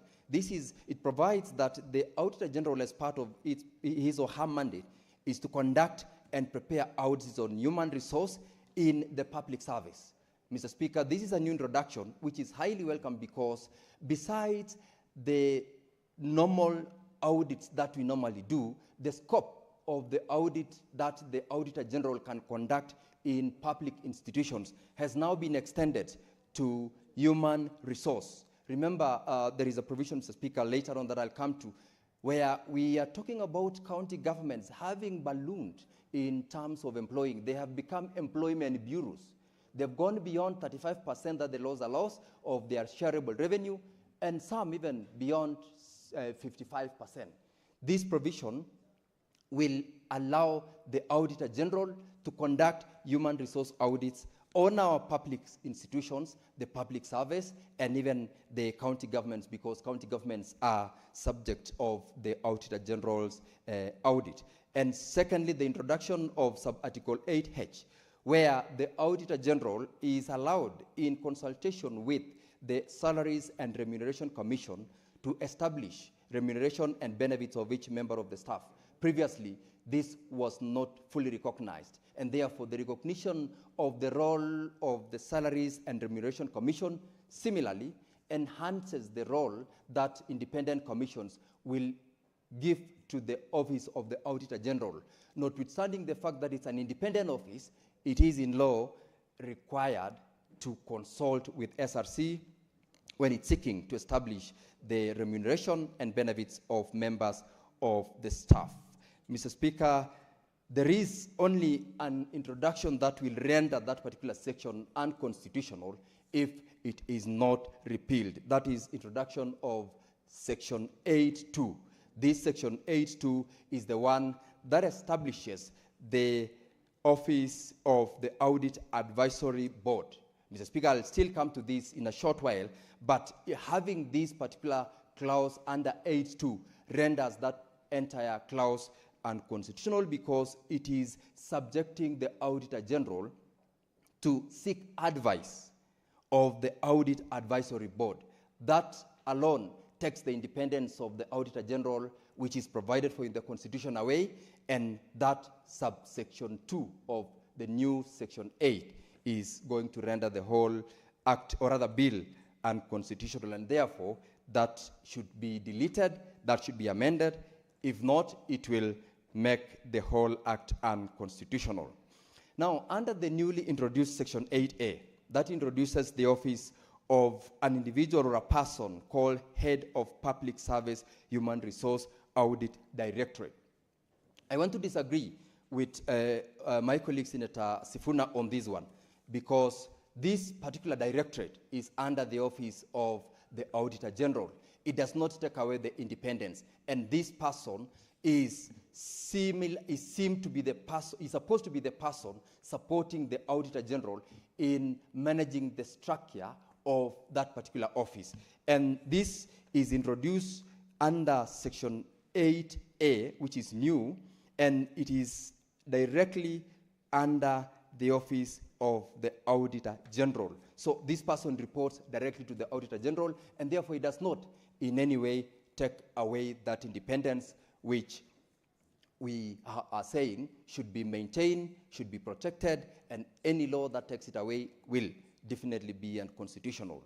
Under now 8B, which is a new clause also, this is the one that speaks to now the establishment of what section 8.1G on public human resource public audit. This one says the Public Service Human Resource Audit Directorate, this newly introduced office under the office of the Auditor General, is going to be responsible for conducting and preparing audits on human resource in the public service. Mr. Speaker, I have already submitted that counties have become employment bureaus. If they are not audited, if they are not controlled, they will be bureaus that only conducts employment, and it will balloon their wage bill, and there will be zero or no reduced development vote because of the human resource that takes away the options that we have. It will also help by creating this particular directorate under the office of the Auditor General, enhance what we would call affirmative action in the persons to be put into that office. We have county governments, as I've said, which have employed persons beyond that which the system can absorb, and it has completely eaten into the development voted of their counties. And therefore, if they will be enhancing the scope of the office of the Auditor General to ensure that they conduct audits on such public offices, this will also help this House and help the public in ensuring that we don't just employ because we have got resources. We employ because there is need, and we employ in compliance with what the law requires of us as institutions, Mr. Speaker, to do. The amendment to Section 11 of the Act by the newly introduced Clause 9, Mr. Speaker, under B, provides for a timeline within which the office of the Auditor General, when it falls vacant, should be filled. And the timeline which is provided for notification of this expiry of the term of the office of the Auditor General provides for an opportunity for succession planning. And that is a welcome provision that will facilitate replacement of that office within the requisite timeline, and it does not anticipate a vacuum in that particular office. And having it in law will help to ensure that that is fully complied. And by providing under the newly introduced Section 11D, the proviso to the effect that such an appointment should and must be appointed strictly within the timeline. This one also does not contemplate an existence of a vacuum in the office of the Auditor General. Mr. Speaker, the proposal under Clause 11 that seeks to amend Section 14 of the existing Act is equally a welcome move. The introduction of subsection 2 that requires the office of the Auditor General, where this advisory board that reports, because the new proposal in the Act says that the Auditor General shall be the chairman of the audit board. This audit board, therefore, reports and takes instructions from the office of the Auditor General. And therefore, where the Auditor General is required to seek advice, the law as it is proposed here uses the word may.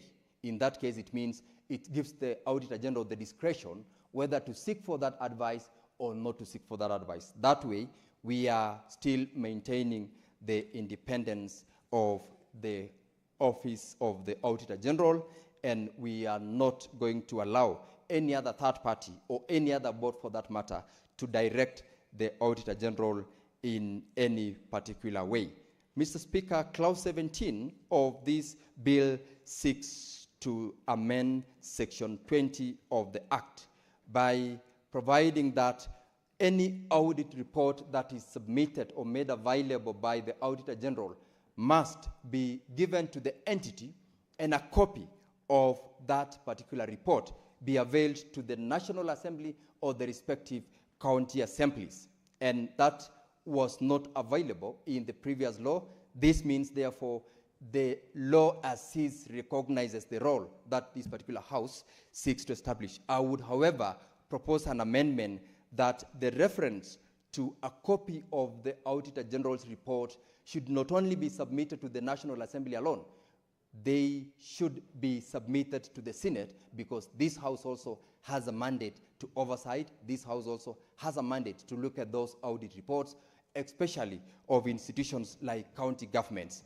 The drafters must appreciate that the law, or rather the Constitution, recognizes that the language should be Parliament rather than reference to National Assembly and the Senate. So I would propose that this particular introduction of Section 20A include submission of the report to this House. Mr. Speaker, the requirement that that particular report also, where the, actually let me read, because this is very important in terms of budgetary allocation to the Office of the Auditor General. It provides that, Mr. Speaker, if the expenditure provided under subsection 3 of this section are in the opinion of the OAG insufficient to allow the office to properly carry out its mandate, the Auditor General shall submit to the Speaker of the National Assembly and the Speaker of the Senate a special report to be presented to the committee responsible for matters related to budget and appropriation. Mr. Speaker, this provision is being introduced to safeguard on the funding of the Office of the Auditor General. Remember, we have on very many occasions had the Auditor General complaining that they have insufficient resources allocated to them, where the law now allows them to submit a special report to you and the Speaker of the National Assembly. And the next available avenue for you as the Speaker and the counterpart Speaker of the National Assembly is to have the relevant committee enhance the budgetary allocation. This way, we will be supporting the Office of the Auditor General in terms of the budgetary allocation. And this is a new and important introduction to the law that will enhance the allocation of the budget and support to the Office of the Auditor General. Mr. Speaker, under Clause 25, this is the clause that establishes now the Audit Advisory Board. And the only reason why I would support this particular clause, Mr. Speaker, is to the extent that it provides that the chairperson of this board is the Auditor General himself or herself. The previous law had provided that upon the establishment of this board, the first business of that board will be to elect from among themselves one of them to be the chairperson, and directly and expressly excludes the Auditor General. That is where the problem is, because they will be actually undermining the office of the Auditor General to be subservient to a chairperson of the advisory board when the Auditor General is a constitutional office. But now this amendment says clearly and expressly that the chairperson of this board is the Auditor General himself or herself. However, I entirely oppose the inclusion of the Attorney General in this particular board. For obvious reasons, my colleagues have stated that the office of the Attorney General is audited by the OAG, that is the Auditor General.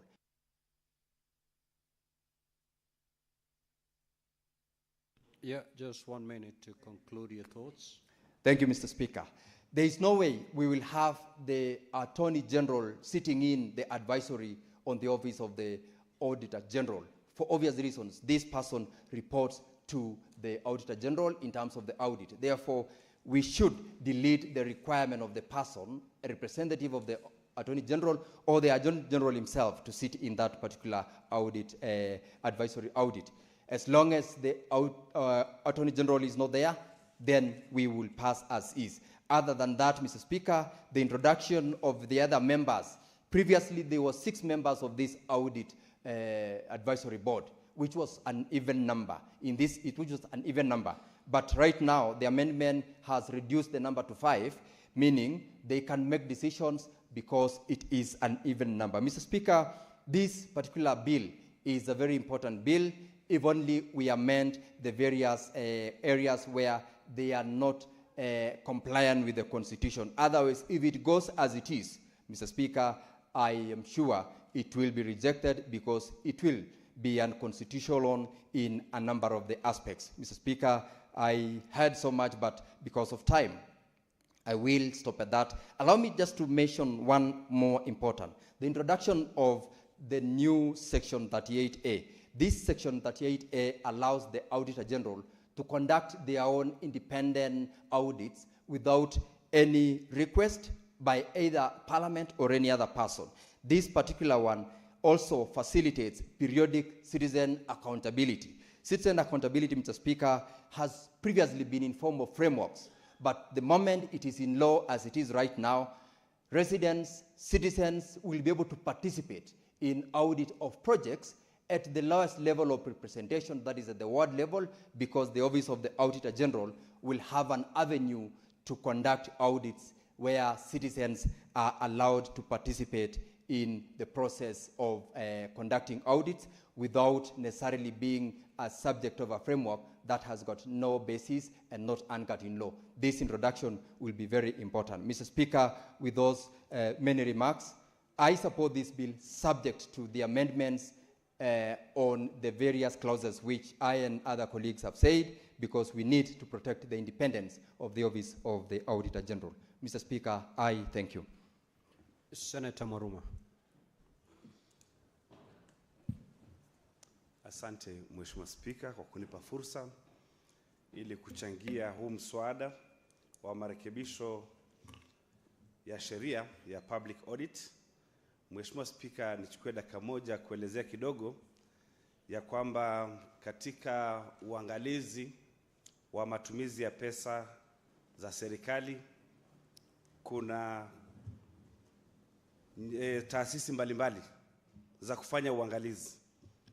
Mheshimiwa Spika, katika county kuna county assembly ambayo inaangalia uangalizi wa gavana na mawaziri, na wakati mwaka umeisha wa fedha, ibara ya 229 inasema ya kwamba kufanya uhasibu na mhasibu mkuu ama auditor general, na kumewekwa wakati wa kufanya uhasibu ya kwamba kufikia Disemba tarehe 31 ya kila mwaka mhasibu mkuu au ametoa ripoti, na hiyo ripoti kufika kwa bunge ya Senate, kufika kwa bunge ya kitaifa na kufika kwa bunge za magatuzi. Mheshimiwa Spika, mhasibu anafanya kazi nzuri sana, kwa sababu wakati matumizi katika kaunti yametekelezwa, basi mhasibu anatembea na kukutana na gavana na mawaziri wake na kuuliza maswali ya matumizi ya pesa za kaunti, na wakati ni taasisi zingine kama mashule, university ambazo zinatumia pesa za serikali zinafanyiwa uhasibu. Mheshimiwa Spika, nimekuwa katika kamati ya uhasibu kwa miaka kadhaa, na zile sheria ambazo tunategemea ili kufanya uangalizi ama oversight, Mheshimiwa Spika, ya kwanza ni katiba ya Kenya ambayo tulipitisha mwaka wa 2010, Mheshimiwa Spika. Ya pili ni ile sheria inaitwa Public Finance Management Act, ndio inayotusaidia pia kuangalia kama pesa zimetumika kwa mujibu wa sheria. Sheria ya tatu, Mheshimiwa Spika, ni ile inaitwa County Government Act, na pia kuna Cities and Municipalities Act ambayo ni sheria tunayotumia katika kuangalia matumizi ya pesa. Na ya mwisho, Mheshimiwa Spika, ni hii inaitwa Public Audit Act ambayo inafanyiwa marekebisho. Mheshimiwa Spika, wakati sheria imetungwa na hili nyumba, manake nyumba ya bunge kazi yake ni kutunga sheria, wakati inatumika, Mheshimiwa Spika, saa zingine kuna kuwa na zile gaps, na kuna pendekezwa kila wakati ipigwe msasa ili itumike vizuri. Mheshimiwa Spika, wakati uhasibu umeisha na mhasibu mkuu, zile ripoti zikitengenezwa, Mheshimiwa Spika, bunge zinaletwa bunge, na bunge wanaita wale watu ambao walitumia zile pesa na kuwauliza maswali. Mheshimiwa Spika, kwa sababu kama kuna matumizi ya pesa ambayo hayakufanyika vizuri, ni huyu mhasibu ambaye anaangalia na kusema kwamba hapa sheria ama fedha hazikutumika kwa mujibu wa sheria. Mheshimiwa Spika,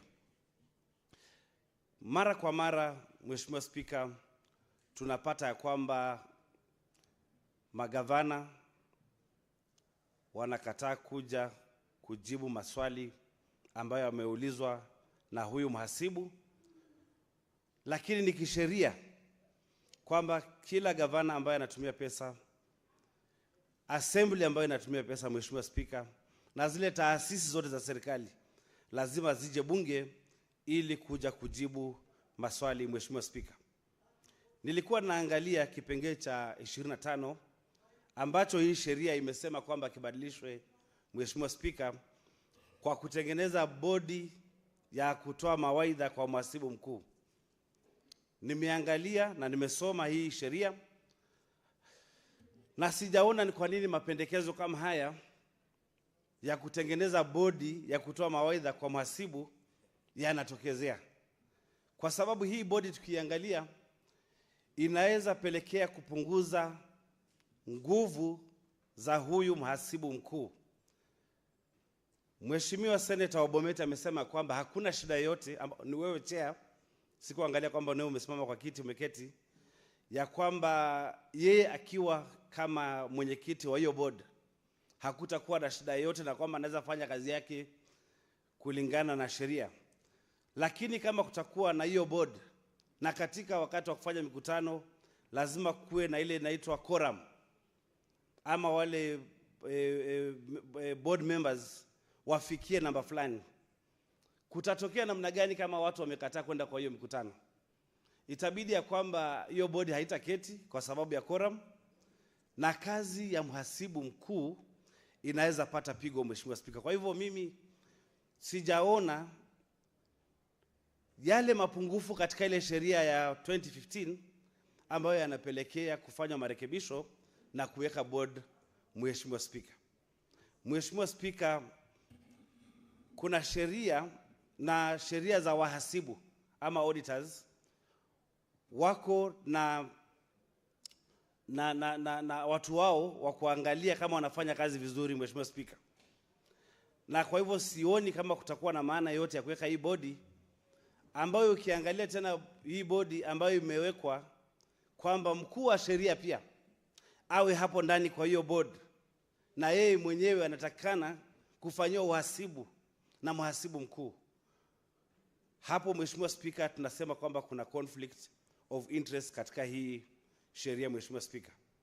Kwa hivyo mimi nitaunga mkono haya marekebisho ya sheria, lakini la mno, Mheshimiwa Spika, ni lazima tuangalie, tuifanyie marekebisho ili mkuu wa sheria ambaye anatakikana kufanyia uhasibu asiwe pale ndani katika board ambayo inafanyia uhasibu ofisi ya mkuu wa sheria. Mheshimiwa Spika, kipengee cha 8(b), Mheshimiwa Spika, kinasema ya kwamba kuwe na hiyo wameita Directorate of Human Resource ambayo itafanyia uhasibu wafanyi kazi katika serikali.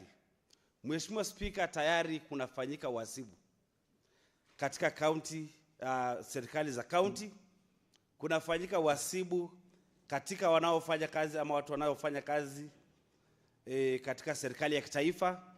Sasa sielewi ni kwa nini ama kulikuwa na mapungufu gani katika ofisi ya mhasibu ili kupelekea kuwa na directorate ya human resource. Mwaka uliopita, Mheshimiwa Spika, kaunti zote 47 zilifanywa uhasibu na kuangalia wale watu ambao wanafanya kazi kwa kaunti, na kaunti zote saizi ziko na report ambazo, Mheshimiwa Spika, kamati ya bunge ya uhasibu ya hii Senate imeletewa hizo report tayari, na wakati wowote tutaanza kuita magavana ili watuelezee yale makosa ambayo yameonekana kutokana na uhasibu wa huyu mhasibu mkuu wa fedha. Kwa hivyo sielewi yale mapungufu ama gaps ambazo yalikuwa katika hii sheria ili kupelekea kutengeneza bodi kama hii, lakini tutaitazama kwa ukaribu ili kama tutaelekezwa na ile kamati ambayo iko, wakiona kuna umuhimu basi tuiache hapo. Mheshimiwa Spika, mhasibu mkuu amefanya kazi yake kulingana na mimi, kazi yake vizuri, ingawaje kuna wahasibu hapa na pale ambao wako na mapungufu, lakini kijumla ofisi ya mhasibu mkuu ama Auditor General wamefanya kazi nzuri na wameangalia mahali pesa zimepotea. Kila wakati wanatoa report.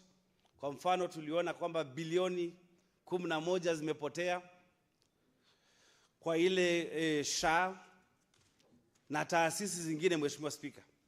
Kwa hivyo kama kuna kitu hii nyumba ambayo inafanya uangalizi ama oversight tunaweza kusaidia mhasibu ni kuangalia kwamba tusiweke chochote ambacho kitapunguza nguvu za mhasibu, ambacho kitajaribu kuchakachua ile kazi ambayo inafanywa na mhasibu mkuu mkuu wa Kenya. Kwa hivyo mimi moja kwa moja, Mheshimiwa Spika, langu ni kwamba wakati sisi tunafanya uangalizi, zile taasisi zingine ambazo tunategemea ili kufanya oversight yetu ama uangalizi, ambayo ni huyu mhasibu mkuu, kuna EACC, Mheshimiwa Spika, kuna DCI na kadhalika, tujaribu kuangalia zile sheria ambazo zinapitishwa zisipunguze makali, zisipunguze nguvu za hizi maofisi. Kwa hivyo Mheshimiwa Spika, mimi naunga mkono kupigwa msasa kwa hii sheria, lakini tuangalie ya kwamba kama tutaangalia vile vipengee ambavyo vinafaa kurekebishwa, kwa mfano kuondoa mkuu wa sheria katika bodi hii ya advisory board ya audit ama ya Auditor General, basi tuitoe na hii sheria itakuwa nzuri ya kufanyia kazi ya uhasibu wananchi wa Kenya. Mheshimiwa Spika, yangu hayatakuwa mengi, tufanyie marekebisho hii sheria ili, Mheshimiwa Spika, kwa sababu ni sheria ambayo ni ya kina sana, ni ya muhimu sana katika kufanya kazi ya uangalizi ama oversight. Asante sana Mheshimiwa Spika kwa huo muda, nashukuru. Thank you, Senator Maruma. The chair was tempted in the course of your contribution to remind you as a seasoned member of the House the provisions of Standing Order number 92. And maybe for the benefit of those who are here, you probably ought to give in Swahili what gaps mean. That is what you said, directorate, as well as a conflict of interest. I picked those three in the course of your contribution, which you were doing in Swahili.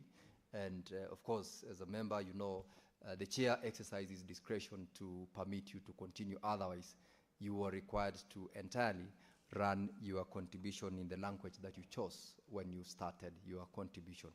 Before I allow the next member to contribute, I have communication to make. This is a communication on visiting delegation from the Kenyatta University Youth Alliance of Kenya. Honorable Senators, I would like to acknowledge the presence in the Speaker's Gallery this afternoon, visiting delegation from the Kenyatta University Youth Alliance of Kenya. The delegation comprises 15 student leaders and 10 members drawn from different county chapters who are visiting the Senate for an academic tour. On behalf of the Senate and on my own behalf, I extend a warm welcome to the delegation and wish them a fruitful learning. I thank you and welcome to the Senate. As is the custom of this House, I will give the next person to speak, and as you speak, Senator Murango, you are next, Senator Onyonka. I've seen your hand up. The person allowed to contribute is Senator Murango, and before you make your contribution, in under 1 minute, take a moment to welcome the visiting delegation from the Kenyatta University Youth Alliance of Kenya. Asante sana Mr. Speaker. Nataka kuwakaribisha wanafunzi wa kutoka muungano wa chuo kikuu, na nitaongea kwa Kiswahili kwa sababu pia unajua mimi ni mkereketo wa Kiswahili. Na niseme kwamba katika hii nyumba ya Seneti tunafanya mambo mengi na hakuna jambo ambalo linamzuia nyinyi kuwa hapa wakati wenu utakapofika. Kwa hivyo masomo ni mazuri na mtasikia leo, nadhani itakuwa ya manufaa kwa watu wote wa Kenya. Asante sana Mr. Speaker.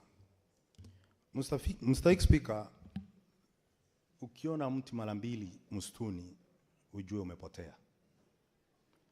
Na Mr. Speaker, mti ya chui zizini haishiwi na kilio. Katika marekebisho ambayo tunafanya kuondoa nguvu ya mkaguzi mkuu wa hesabu wa serikali, itakuwa na madhara mengi sana, kwa sababu sijaona ni upungufu gani ambao unapelekea kuja kufanya marekebisho kwa sheria. Ya kwanza, mwanasheria mkuu anapata fedha zake kutoka pochi mfuko wa serikali.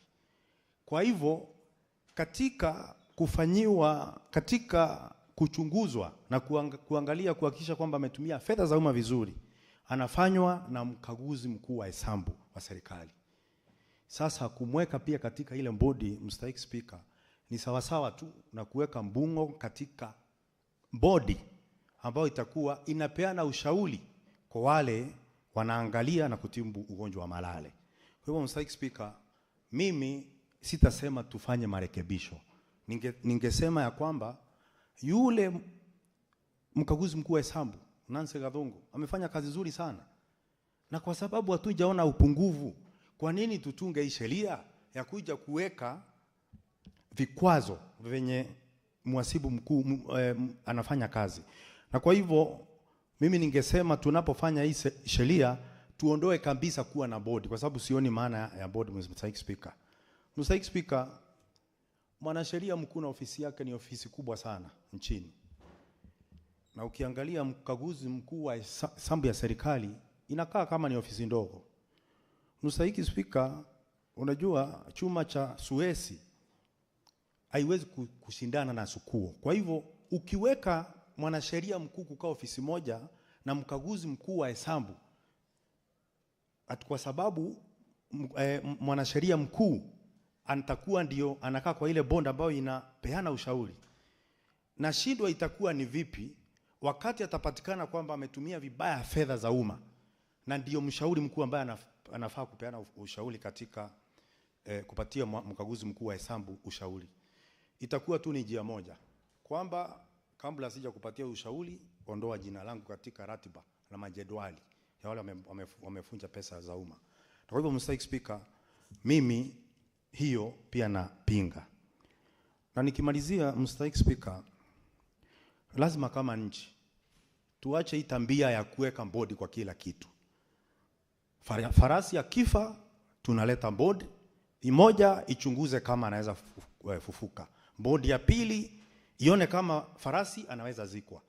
Hizi bodi nyingi ambazo zinatengenezwa kupitia sheria zinanyonya fedha kidogo ambayo nchi iko nayo. Na kwa hivyo kama tuko na mama moja ama wawili kama tulie naye katika kama Nancy, kwa nini tusiache afanye kazi yake bila kuingiliwa na kuwekewa mabodi mingi ambayo ina maana? Na hizi bodi, Mr. Speaker, ukiangalia sana mwishowe zinakuwa hizi bond ni za kupatia, zinazawadiwa wale watu ambao wameanguka na wameshindwa na kufanya siasa. Kwa hivyo mimi nikiulizwa, Mr. Speaker, ningesema zile bodi zifutiliwe mbali. Hata ningeulizwa ni nafasi kwingine nikuje na order ya taasisi na bodi zingine ambazo zinafaa kuvunjwa. Ukiangalia zile bodi tuko nazo, Mr. Speaker, ni nyingi sana. Zingine unasikia mwenyekiti wa bodi kwa matanga na mashishi unakutana ni wengi kushinda wale wanaomboleza. Hawa watu ndio wanaenda hata kwenda kufunja pesa zetu zaidi. Na ndio nasema hizi bondi ni sawa, ni sawia na wale watengeneza jeneza ambao wanaenda kulia sana matangani na wanakuanga biashara za kuuza jeneza. Asante sana, Mr. Speaker. Thank you, Senator Murango. Senator Onyonga Richard. Ndugu Speaker, hata mimi ningependa kutoa heshima zangu kwa ndugu zangu ambao wamezungumza kwa lugha ya taifa, ambayo kila wakati, ndugu Speaker, ingekuwa vizuri pengine siku zingine tupate nafsi kuzungumza kwa hili jumba ili tuzungumzie haya maneno. Jambo la kwanza, ningependa kuunga ndugu zangu ambao wametoa ubishi kwa hii sheria ambao inataka kubadilishwa. Mimi kama mmoja wao wa kamati ya hela na fedha nchi yetu, Finance Committee, tulimuita Mama Nancy, tukamuuliza, fikira zako wewe kama kiongozi ambaye anakagua matumizi ya fedha za kiserikali na vile tunaendesha nchi yetu, unaonaje kama tungetafuta kamati ambayo ingekuja iketi, ili ukishatoa audit report yako ndio watakuwa wanakupa mawaidha kukuambia huwezi kulifanya hivi na huwezi kulifanya hivi. Kwa hivyo ningependa, ndugu Speaker, kusema kwanza, ukienda kipengee 12 cha pili, nasema kuwa lazima Auditor General atafute mawaidha kutoka kwa Audit Advisory Board. Yaani ile kazi ambayo Auditor General anafanya sasa, chumba hiki cha Senate, haja yetu ni kupanga vile tulete maofisa wengine, ili mhasibu wa hela za kiserikali akishamaliza kufanya audit yake, hao ndio watakuwa wanamwambia nini? Watakuwa wanamwambia, ukishapata mtu ameiba hela za serikali, huyo acha yeye, kwa sababu huyo ni mtu mkubwa, huyo ni jamaa ambaye anasaidia serikali. Kwa hivyo wachana na hayo. Jambo la pili, wanasema kutakuwa na senior deputy auditor, yani naibu, ule auditor ambaye, ndugu Speaker, wakati huu ana naibu wawili haswa, na hamna mtu ambaye ametoa kelele kuwa hawafanyi kazi. Hakuna mtu ambaye ameleta hata kesi kusema haki zangu zimedhulumika. Sababu ya kuleta hii nafasi ati kuna mtu ambaye atakuwa naibu ya yule mama ni kwa sababu wanatafuta mchungaji, yule atakaanachunga. Ule mama akienda likizo, huyo ndio wanamleta, ndio anapiga zile deal zao, wanapiga huko ndani. Tunajua vile wanaiba hela za Kenya, ndio sababu wanataka kuleta deputy.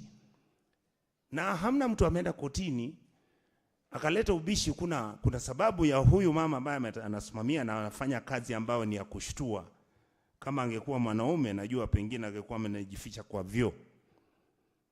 Sasa tunataka kumletea, kwa kizungu tunasema gatekeeper, yule mtu ambaye atakuwa anamchunga.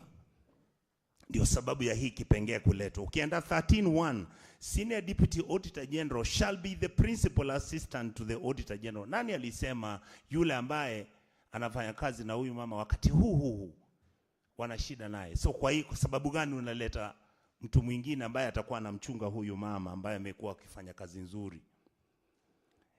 Jambo lingine wameleta kuwa shall be, by deleting paragraph A, ukiondoa A alafu uilete hii paragraph unataka kuleta, ndio nasema ati kuna huyu jamaa ambaye sasa tunamweka ndiye atakuwa naibu wa Auditor General, ambako kazi yake ni kufanya kazi kikatiba. Kazi gani hiyo anaenda kufanya kikatiba? Kwa sababu Auditor General, PFM Act inasema fanya audit kila mwaka, tumepewa masharti ya kufata, na hiyo audit inakuja inawekwa kwa hili jumba hapa.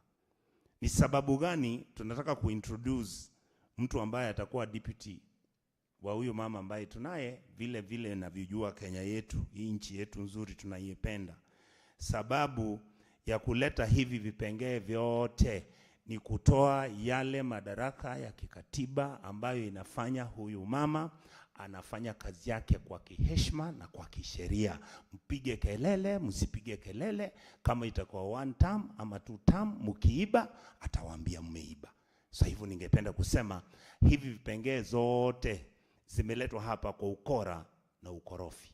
Tuachilie huyo mama aendelee kufanya kazi yake, kwa sababu sheria imehudumu na hii sheria yetu ndio tunajaribu kupigania. Asante ndugu Speaker. Senator Onyonga, thank you for your contribution. I am not seeing Senator Kajwang in the House. He ought to be the next, and now in the absence of Senator Kajwang, as well as the mover of this motion, the leader of majority,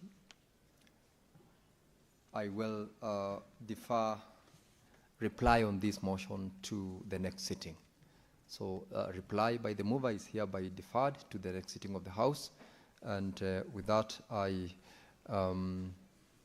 call upon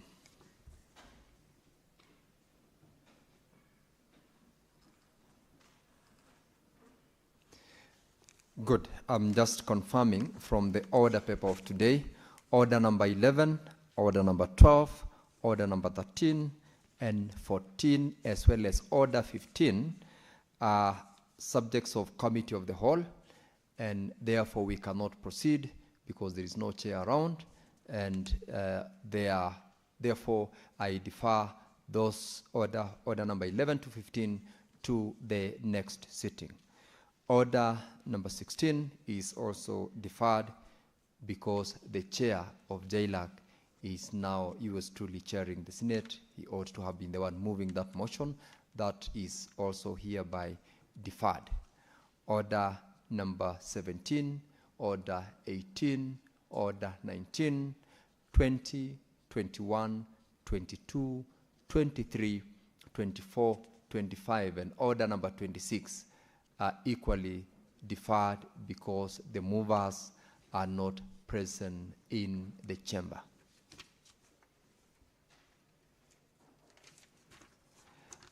May the House rise now.